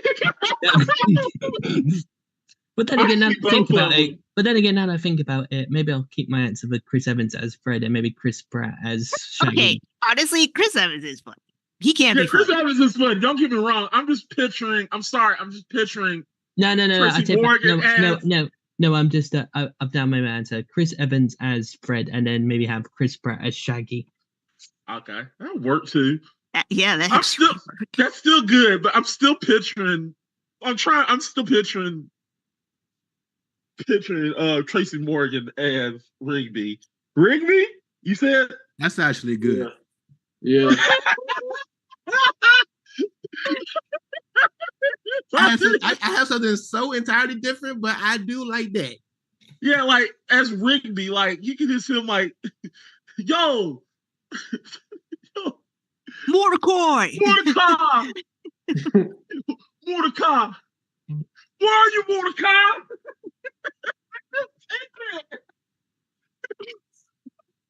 Hey, yo, Mordecai, we going to get these demons or what? It makes me think of Hustle Man from Martin.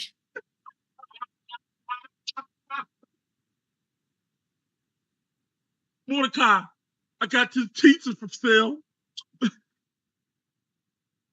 Go ahead, Freddie.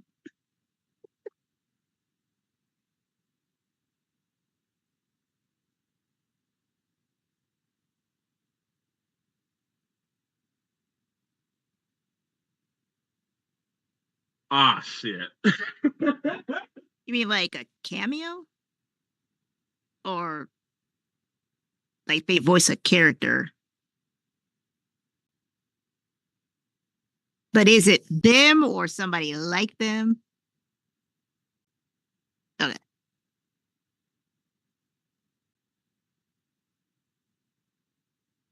Get out my head, will you? Well, I would definitely say Scooby Doo is definitely more of a supportive character. So if I were to get someone to voice him, I would probably pick Jack Black. Good one. Oh yeah. Yeah. Him in the back. Oh, yeah. Oh, Lord. Oh my god, can you imagine that? Chris Pratt as Shaggy and Jack Black as Scooby. I would probably watch Scooby Doo if that were the case. Oh, Shaggy, we're going to save the day. Yeah! Well, he's already got training with raptors. Velma. Oh,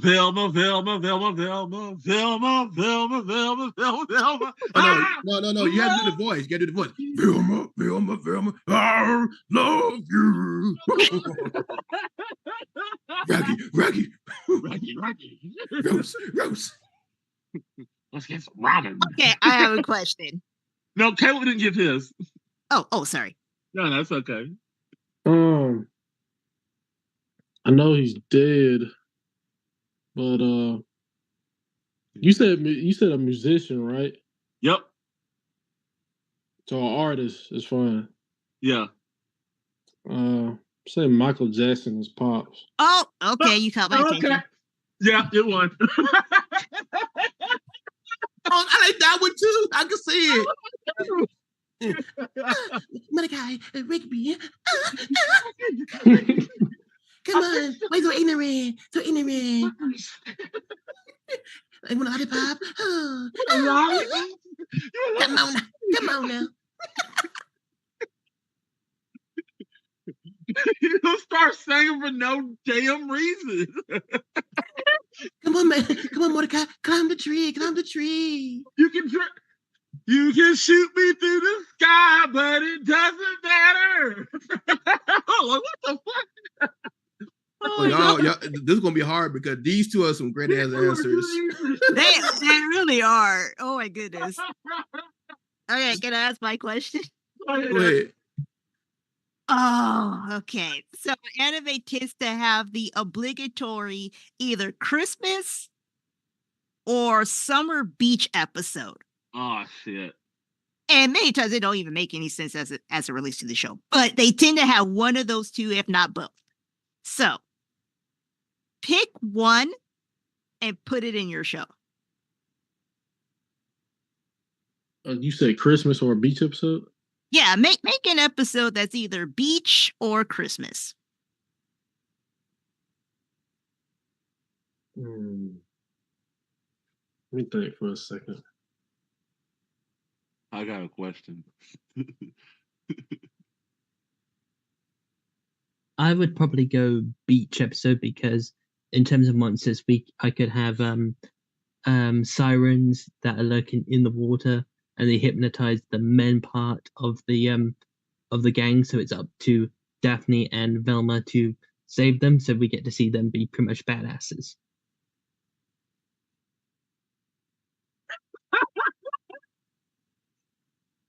I'm gonna say Christmas.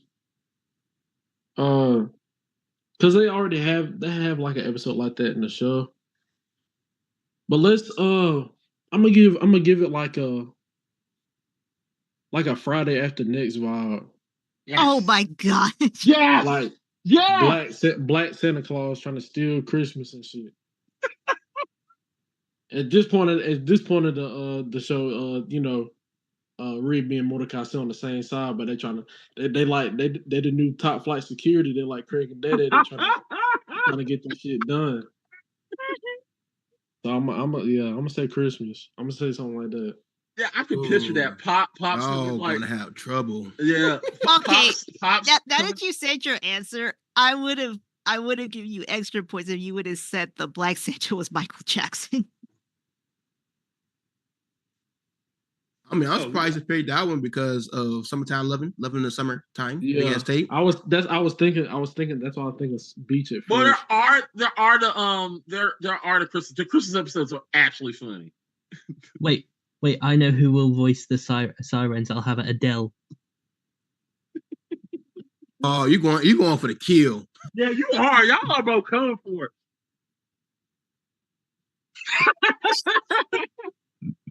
All right. I have a question. So, in honor of the Wolverine, in honor of Deadpool 3 coming out, I'm just gonna throw a Hail Mary and just say, put Deadpool in your show. He has to be in your show. You can turn him into an anime. I'll see his fourth wall blinking.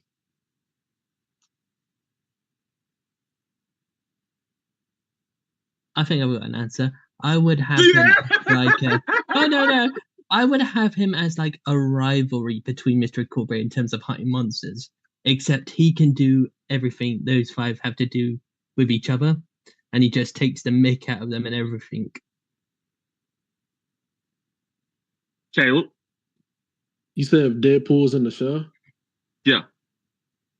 I have Deadpool as one of them fucking hobos in the fucking park. That Mordecai and Rigby, they don't really know like how strong he is and how capable he actually is, but he gives them like advice and shit. But they just look at him as like because Deadpool's a dumbass and he always drunk and shit. So they look at him as a dumbass, but he actually be giving them good advice to solve their problems. That's why I put him in the show. Oh, I've just put just pictures in my head. Jack Black as Scooby Doo about to do the whole where he goes Scooby Doo, and then Ryan Reynolds comes in and comes to the screen and then goes Scooby Doo. I do it better.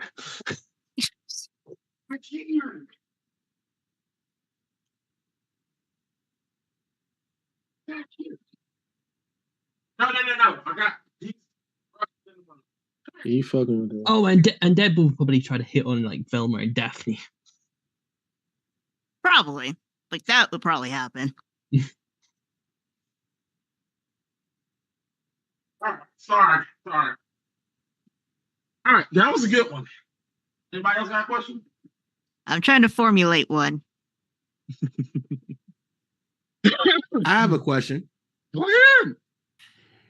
All right. In every anime, they always have that be the OP antagonist. but has a tragic backstory. Who would be? You actually took my question. I'm sorry. Look, great mind Okay. think alike. Great mind think alike. Who will be the antagonist in your anime, and whose voice from the Jackson 5, which I place it to be in there? And you can't use Michael, apparently. Yeah. Oh, don't worry. There are others. Technically, there are actually 5 others other than Michael. Caleb, if you're thinking, if you're in my head, I know what you're thinking. Wait, can you say that the beginning of the question? You said the antagonist. Yeah, the antagonist. In every anime, there gotta be an OP antagonist, but has a terrible backstory. Who is y'all antagonist, and which out of the Jackson 5, or both the brothers or sisters, would y'all place the voice actor as? So when you say terrible antagonist or bad antagonist, you mean like somebody like Donzo, who like Donzo bad, or Awful but One. But their actions are created by a tragic background. There you go. Just like that. There you go. See? Look at that. Bye, y'all. Yeah, I've watched a lot of anime too. I've seen 7,000 titles. So.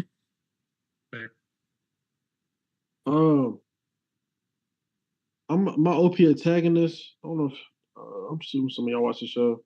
I can't remember his fucking name. It's Garrett Bobby Ferguson, the big ass floating head. Big ass head. Yeah. Yeah, I'm gonna put it as him. I don't know what his backstory would be. I'm gonna put it as him, and I'm gonna say Jermaine Jackson. Damn.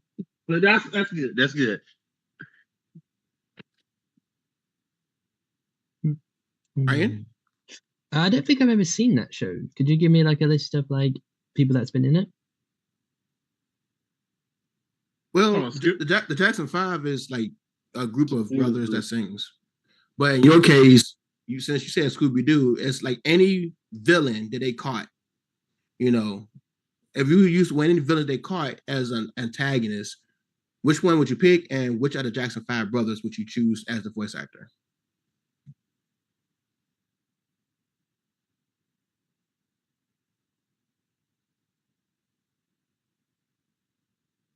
Let me take the floor on this one. Excluding Michael, there are actually 5 other brothers. He's actually 6 brothers. So you have Randy, Jermaine, Tito, Jackie, and Marlon. So those are the other 5 brothers. In terms of sisters, there's Rebby, Janet, and Latoya. Yeah, Latoya, the one that Joe Jackson did not like them. Well, she kind of did that to herself. Yeah, she did. So I would probably, in terms of antagonists, I would, considering like they travel around and deal with monsters, I would take one of the most popular ones from Scooby-Doo, and that's the Black Knight Ghost, and have Randy Jackson voice him. That one. Now, just to throw this out there is another Randy Jackson in Hollywood who was a judge for American Idol. Not the same person. Nope. No. Totally different person. Totally different Randy Jackson. I'm so disappointed in both the good answers, but I'm so disappointed in y'all. Y'all could have just picked Tito. I was hoping somebody was going to say Tito. Tito. Same here. Or at least Janet as a female antagonist. We don't have that man female. Funny too. Or Latoya, because I would have picked Latoya. Would have been funny as hell. Both answers were still good though. Yeah. Oh man. Anybody got a question? I'm thinking of one.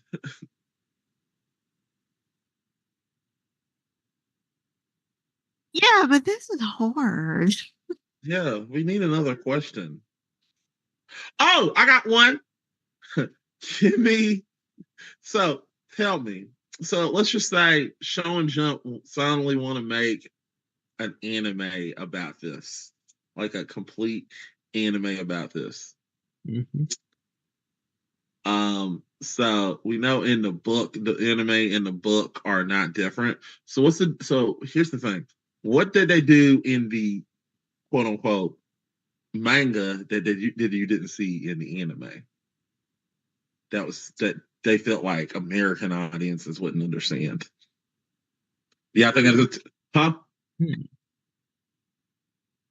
That was a long-winded question. That was a silly, funny ass question. Fuck you. That feel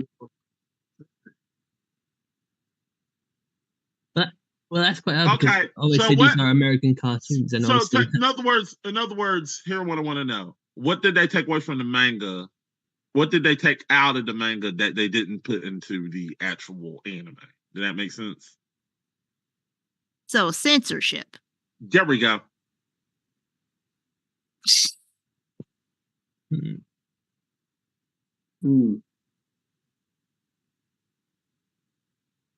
What they take out the manga? Is it okay if you have like the manga, like because I said the viewer audience should be like 16, 18. Yeah. Can you make like a manga like MA, but then the show Yeah. Like the manga, because sometimes in the manga is really graphic. So they just try to desensitize it to where they can show it to the younger audience. So, I mean, with your wrong? question, do you mean censorship as it relates to Japan or censorship as in America? Because America. a lot goes further in Japan. Yeah. Well, what do you think? No, really, what do you think? What do you think we should go, Maya? Well, these are American shows. I mean, Well, let's go American. Yeah, we'll say American because I know for a fact Japan could go further. They're not really willing. They're willing to go further than but America's like, nope, we can't show the nipples. I would probably go with the gore of like when they slay one of these monsters, because like if it was America, they like censor it like being like a little cut or just being knocked out or something. But like in the manga, we could like go a bit more depth, like how in like the first volume of Berserk, literally Guts cuts that one guy literally in half, and I can sort of like see that maybe Fred or someone like literally just like pounding one of the monsters into the ground with his bare fists. So in other words, they're actually out there dealing with a murderer in your show. No, they're actually dealing with real monsters. But like, say censorship, like when you see like American cartoons, like defeat a person, they either like knock them out or like if so they're censoring the killing. Yeah, so they're censoring the killing. So they're gonna kill him. And yeah, they they're would censoring the killing because they don't want kids like, oh, they're dead. No, they just. Ooh, that's messed up. Considering that they are actual. Yeah. And like I said, I'm picturing Berserk like that first chapter where Guts like cuts that man in half, and I'm picturing like Fred maybe like being like one of like the flying creatures like with his bare fists into the ground. Yeah, this isn't crazy because when the Ocean anime of DBZ came out, he literally said, I didn't send him to hell. He said, I sent him into another dimension. And I'm like, they do that with Sailor Moon, where they censored a lot of. Shoot, they censored the fact that there were lesbians in that group. Yeah, they did. Like, no, good and well, they were not cousins. They're cousins. They're definitely cousins. I've just pictured another like center of the fighting. Instead of Fred beating him into the ground, he actually rips off the creature's wings, rips them right off. Like, and you can see like skeleton and blood and guts coming out of it. Interesting. I like that. Caleb? I think mine gonna have a little bit of a weird turn. No, we don't care. We love this. I just made this shit up off the fly. Yeah. I was talking about the Deadpool question you said, and I was talking about Gary Bobby Ferguson. He's a giant head, but he can his legs and shit come out his beard and shit. Let's say he's the OP antagonist, and Mordecai and Reeve and them, they can't find a weakness against him in the manga. They can't find a weakness against him. The weakness for JBL is his feet. Let's say Deadpool has a fucking feet fetish. You ain't gonna show that on the show. So I would not be Deadpool- surprised if Deadpool had a feet fetish. No, we're not surprised about that. Yeah, as adults who play Deadpool, yeah, we wouldn't be surprised about And that. actually, now that I think about it, what I said about like my censorship with like the violence to it is that could actually work with Deadpool, because I actually think about it, that would be quite scary. Like go like have this manga, go to like Ryan Reynolds and say, I want you to put Deadpool in this, and you can make him as crazy and as violent as you want. All right, I actually have a question. go ahead. This one might require some thinking. So, usually in anime, the protagonists have I guess for lack of a better term, catchphrase. Whether it's their superpowered catchphrase or like uh that. Yes. What would be your protagonist's catchphrase? I say mine is very basic, but you know the Mordecai and Rigby, they always do the humming, the all that shit, and the whoa. I say that'd be their fucking catchphrase when they getting on some ass, when they fighting and shit. That'd be their catchphrase. So I'm not going to say like Scooby Doo saying Scooby Doo, because I'll put that to the side, and I think we can agree hearing Jack Black going Scooby Doo would be awesome. But I'm picturing Fred, and maybe after he like kills a monster, and he's like, "Remember, monster, it was no normal human that beat you. It was I, Fred." Fred Jones. Or maybe even let's talk about this shit. Maybe them hearing Benson tell them that they fired, they unlock some type of different fucking ability or something. All right, these are both good answers. I have one more question. Who is the So we all need anime. You need a pervert. So who is the Franny, go ahead and say some shit about this one, huh? He's not wrong though. Unfortunately, I cannot disagree with that sentiment. There is a pervert in every anime. There got to be a pervert. So most anime, yeah, most anime. So I want to know, who is the pervert? Who's going to get the bloody nose in your anime? I'm gonna say Skips.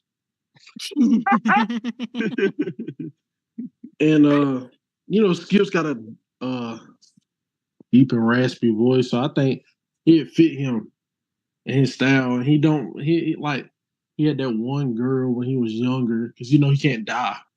Yeah. Maybe that causes him not to really try to get in a relationship with anybody because he can't die.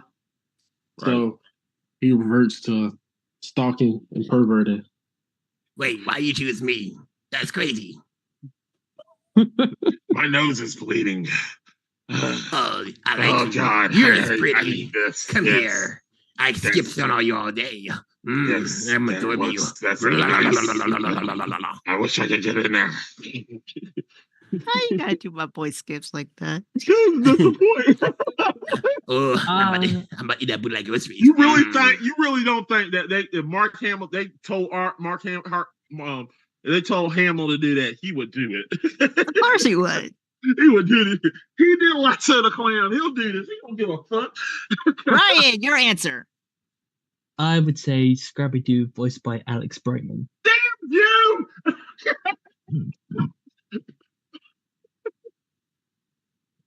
He even got a voice actor. Bullshit.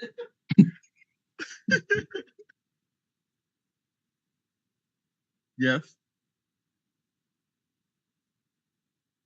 Yes, ma'am. All right, guys, let us land the plane. All right, with that said,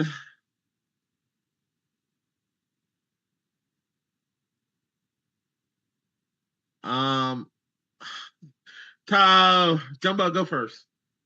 Who you thought won? That's Bro. messed up. Yo, it's hard. Both It answers is. good. I just gotta throw somebody under the bus. This is tough. But I don't know why. I see the Scooby Doo more. I mean, I love regular show. Trust me, I love regular show. And then you did my boy skills dirty. I ain't gonna lie though. I mean, I could swear you probably say Benson of all people, but or freaking Muscle Man, but I don't know why. Muscle Man got Starla. So yeah. But for some reason, I'm feeling more into the whole Scooby Doo because I can see Scooby Doo in a Dragon Ball Z-esque, well, Demon Slayer animated version of them, and I can definitely see that. So I'm going with Scooby Doo. All right. I'll go next. I like Scooby Doo. I love the Scooby Doo. Damn it, I love both of these. I want to make both of these in anime. I love the regular show. I love it. And yes, they did do Skip's 30. And I love the Scooby Doo. I love the fact that you put your character as Scrappy Doo as a pervert. That's just icing on top of that's perfect. Oh yeah, Mac, let you know you fucked up because you swear to let the ladies go first, but I just want to point that out. No. Believe me, they don't want to go first. Believe me, Franny would have cussed me out if I would have said go first. She was like, "Fuck you, Mac." But with this, Tracy Morgan won it for me. I'm sorry, I just can't get him out my head. I'm just like laughing, like Mordecai, we're gonna have to do something about this. I just picturing that every time, like him literally doing the whole scripted of him trying to get Mordecai. All right, regular show going on. Yeah, regular show. Maya. I think Kayla's made me laugh the most because regular show is so bat cuckoo insane that I would gravitate towards that because I like randomized anime like that. So regular show. All right. Franny.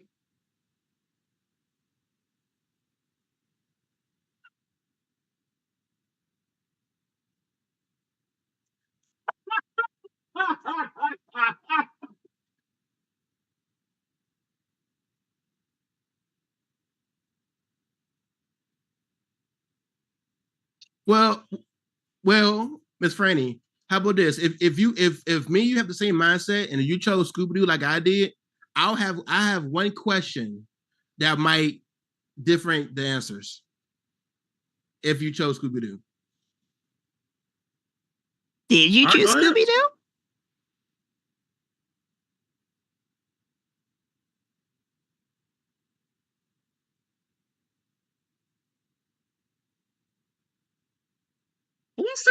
We'll see what the question does because it might change my mind too. So let's get that and let go.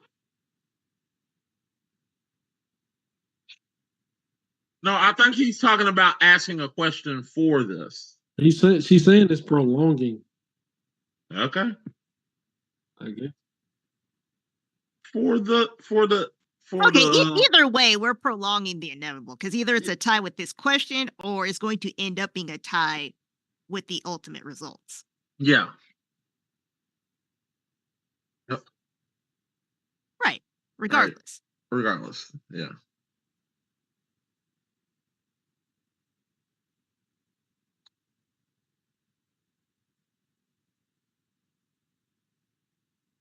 Tails. Heads. Uh-oh. Oh, Lord. Do not say anything about Spider or Superman. I did.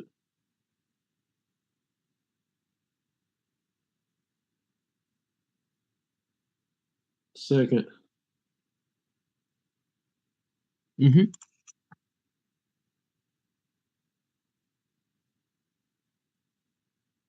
I say Maya. Of course. Damn it! Fucking shit! How do everybody on the show that never been on the show always picks Maya? All right. So I'm choosing a question. And we could pick any question, right? Or it's not related to this question. I mean, it's not related to question 4.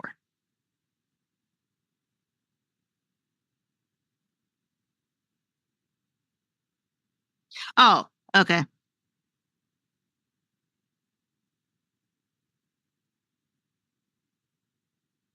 Right. Yes. Yeah, I got it. Uh we're gonna make this easy. Pick a character from Naruto. One of the 12 original ninjas. One of the 12 original kid ninjas. Rock Lee.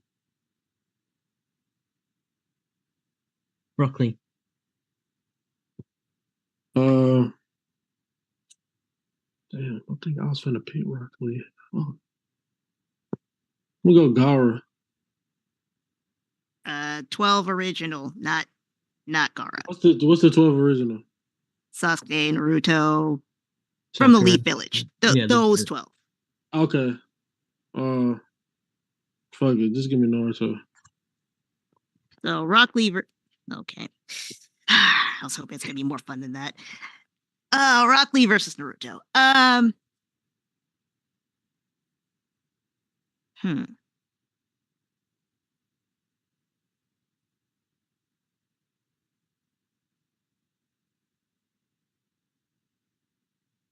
Make a drama show about their background. Yep, because they both actually have pretty dramatic backgrounds. Soap opera?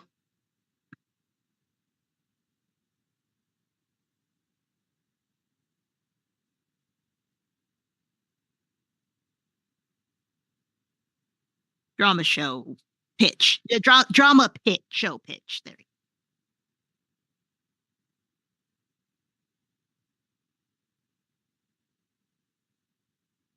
We're going 3 minutes. Also, it has to be dramatic in the sense that it will make us cry proverbially. 3 minutes on the clock. Go. Okay, so as we all know, Rock Lee can only use taijutsu. He can't use genjutsu, he can't use ninjutsu. And Neji made fun of him. But instead of that, not only that, he not only gets bullied mentally, but physically. The people throw rocks at him, maybe paint his house with mean words, saying that he should quit the school. He'll never make it as a ninja. And so he goes into the woods to train and just, he wears a smiling face, says, through the academy and all that, but alone in the forest, he tries to cry and deal with everything he's had to, go through. Like maybe one time, one of them actually managed to corner him, knock him out with maybe some ninjutsu, and then take all of his stuff and then hang him out naked. So, and then he also goes through that, and of course, from his original backstory, Guy Lee comes in and motivates him to become better, and then we slowly see him change it around and making those people pretty much, shut their mouths about him and saying that he'll never make it as a ninja, that he will make it as a ninja. That's it. Okay, you still had a minute 45, but okay. Whoa, can you say the question again? In 3 minutes, pitch a drama show surrounding Naruto's background. Okay. And in your case, I already know you're going to talk about his parents. We're not going to include his parents in yours. So something totally different? Yes, because yours is already literally the basis of the show. All right. So you ready? I guess. Go.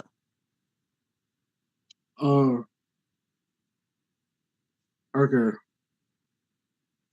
let's say Naruto. Let's say Naruto. His parents never died. Let's say they never died to begin with, and he had a good childhood at the beginning, and let's kind of give it an endeavor type of feeling, as in the mom and dad, Minato and I forgot the other's name. They sealed the Nine Tails in him with the purpose that he would somehow become the Jinchuriki, so he would become stronger. Uh, so not in the case to try to save anyone, but for their own personal being, personal vendetta or whatever agenda, and him having to go through the being an outcast, being looked at as a weapon or object, uh, and knowing that his parents did that to him, and instead of him missing his parents and the sacrifices they took, that he resents them because of the that they sealed him inside of him, that he has to live with the Nine Tails inside of him. Let's say during when he was growing up, that he was the prodigy now, and everyone was afraid of him, and no one would want to become friends with him, and it was hard for him to make friends. Basically, he kind of turned it to the Sasuke, kind of. He was pushing people away just because the what Minato had done to him when he was a child.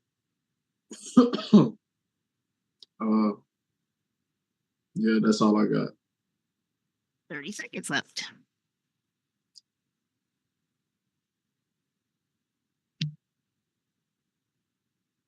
So now what, Franny? Yep. Oh, I'm hosting the show. So you each get a choice. You can boost your argument, or you can tear his argument apart. But you only can choose one or the other.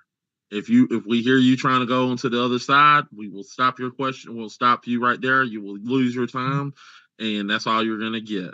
Do you understand? Mm-hmm. Yeah. All right. So, Caleb. Ryan, what you want to do? I'll probably go with boost. All right, Brandy, you know the time. It is not Franny. It is me. Maya, you know the time. No, I don't. How much? Oh, give him 1 minute. Okay. I am ready. All right. Go. So we talk about but he can only use taijutsu, but maybe including that, his parents are, how should we say, well known, like, ninjas, that they can perform really good in yep, ninja yep, ninjutsu, genjutsu and all that, and he can't. He has to only use taijutsu. So it would be very interesting to see him, like, have these being his amazing parents, and yet all he can do is taijutsu.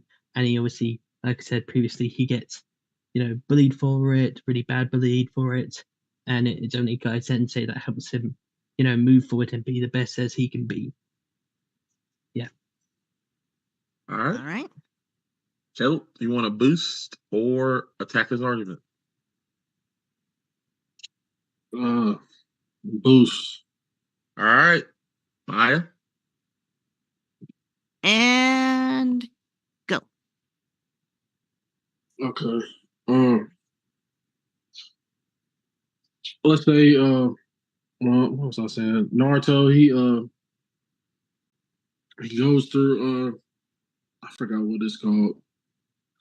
To become a ninja and everything, he goes through school. He's a prodigy now.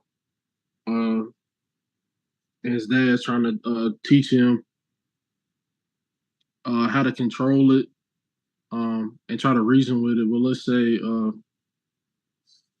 Kurama, the Ninetales, he's feeding him bad thoughts about his family, and kind of driving him to go against the hidden leaf, and that kind of advice is starting to get into Naruto. And stop. Yeah. Yep. Maya, who you thought won? Honestly, the Naruto one. Because I could see that happening. That is a very real plot that could have honestly happened. All right, all right. Franny.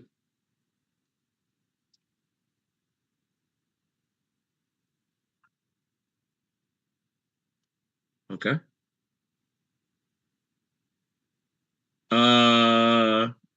Mr. Tyler. Naruto. We're doing the guilty thing. Naruto.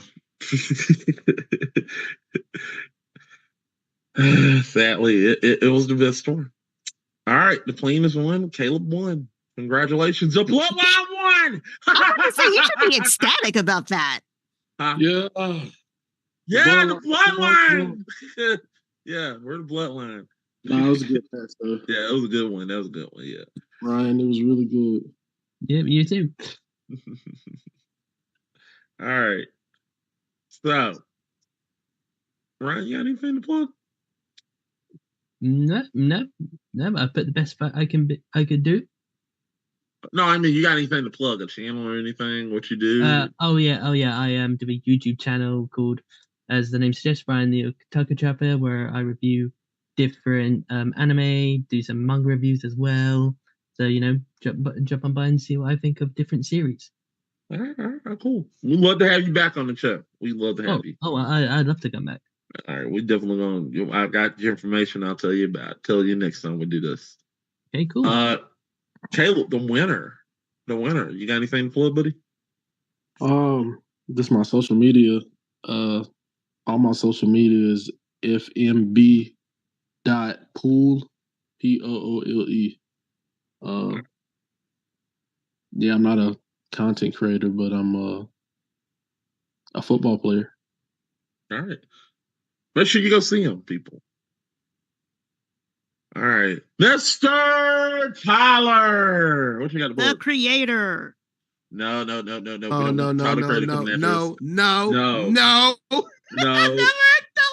Do that to me. No. Tyler Creator's a good person. He's a good one. He's a good artist, but we don't want him coming over here like, so you're Mr. Tyler the Creator, huh? Okay. Yeah, we're like, so you like the white? No, Jaden's your man. I'm okay. So you like Jada? You like Jada Smith? No, okay. no, I like Pickett. I like Jada Pickett. Okay. Anyway, I like Oprah too. Yeah, I like Oprah too. on a drunk day. But anyway, yeah.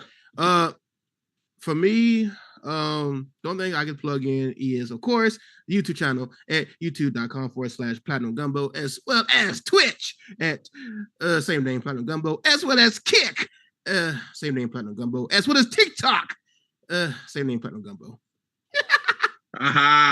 And I can't wait to sink my teeth into the winner when it comes to the finals. And let's see if we can get my championship belt, because I'm telling you, I'm going to come in hotter than goddamn Endeavors.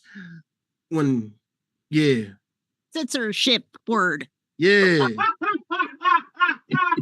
PG-13. Rated. Yeah.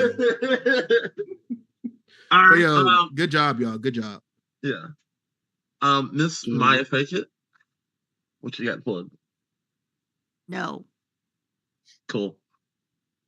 Miss Franny, who has a whip, what do you have to plug?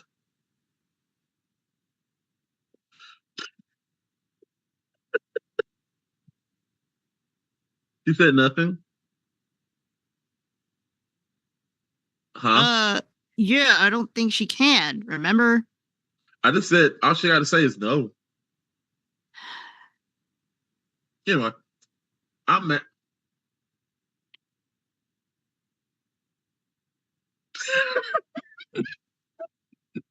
Once this broadcast is done, Yeah, whatever. All she had to do was say no. Anyway, I'm Mac. Come follow me at Tampa Buck Fan 88. Go follow us at GG Gang Fixers on Twitter. Also follow us on. Make sure you follow us on TikTok, and we'll make sure we'll. Don't, okay, correction. We don't have a TikTok. Fuck. Anyway, oh, I'm trying my best here. Make sure you can follow us on Twitch or YouTube. Make sure you follow us there. Make sure you go see us. We got a lot of content coming to us. Saturday, people. I think a lot of my peers have got a lot of written shit ready to rip me apart. Is the 36th annual birthday roast of Mac Poole. Everybody wants a taste of me, wants to literally take me down. Pause. yeah, for real. Oh my Pause. god, ew! I don't want to taste of you. Why I would you pause be that. so disrespectful? I had to pause myself for a minute. Pause. Sorry. Everybody wants to. No Diddy. Yeah. No Diddy. No Diddy. Yeah, that's my fault. Everybody wants to take it to. Does anybody want to come on here and talk junk It's his about roast. me? It's his birthday roast. It's my birthday roast. So roast me. Everybody want to roast me. Have fun. And yeah, we have a lineup. I'm gonna make you cry. That evil laugh. Yeah, I know. That was everything. I don't know why I let people talk me into this. What? No, it wasn't you. It wasn't you, participant. No, it was nobody. Right, you made us do this. We were like, okay. Do you really want that for your birthday? Look. I just know that you want to roast me, and you do it every day. So now you get to do it. But here's the thing: don't put on the internet that we coerced you into it, because that is not the truth. Okay, point. Anyway, roast coming up Monday. It's gonna be entire time. Have fun, talk junk, whatever. Say something good, talk junk about me. It doesn't matter. Just have fun, people. 36. Don't laugh. Damn it. All right, so get ready, people. This is gonna be fun. I cannot wait. So there we go. And then Monday, we will have a Mega Man fight, which will be me, which will be me and John going at it. Pause again. No Diddy. Yeah, I didn't think about that. Yeah, damn it. It'll be me and John fighting for something again. I don't know. We fought before. You and John having a verbal entanglement. There we go. Okay, Jada. I think we need to end the string now before we do something else stupid. All right, goodbye, everybody. Bye. This is awkward. Hey.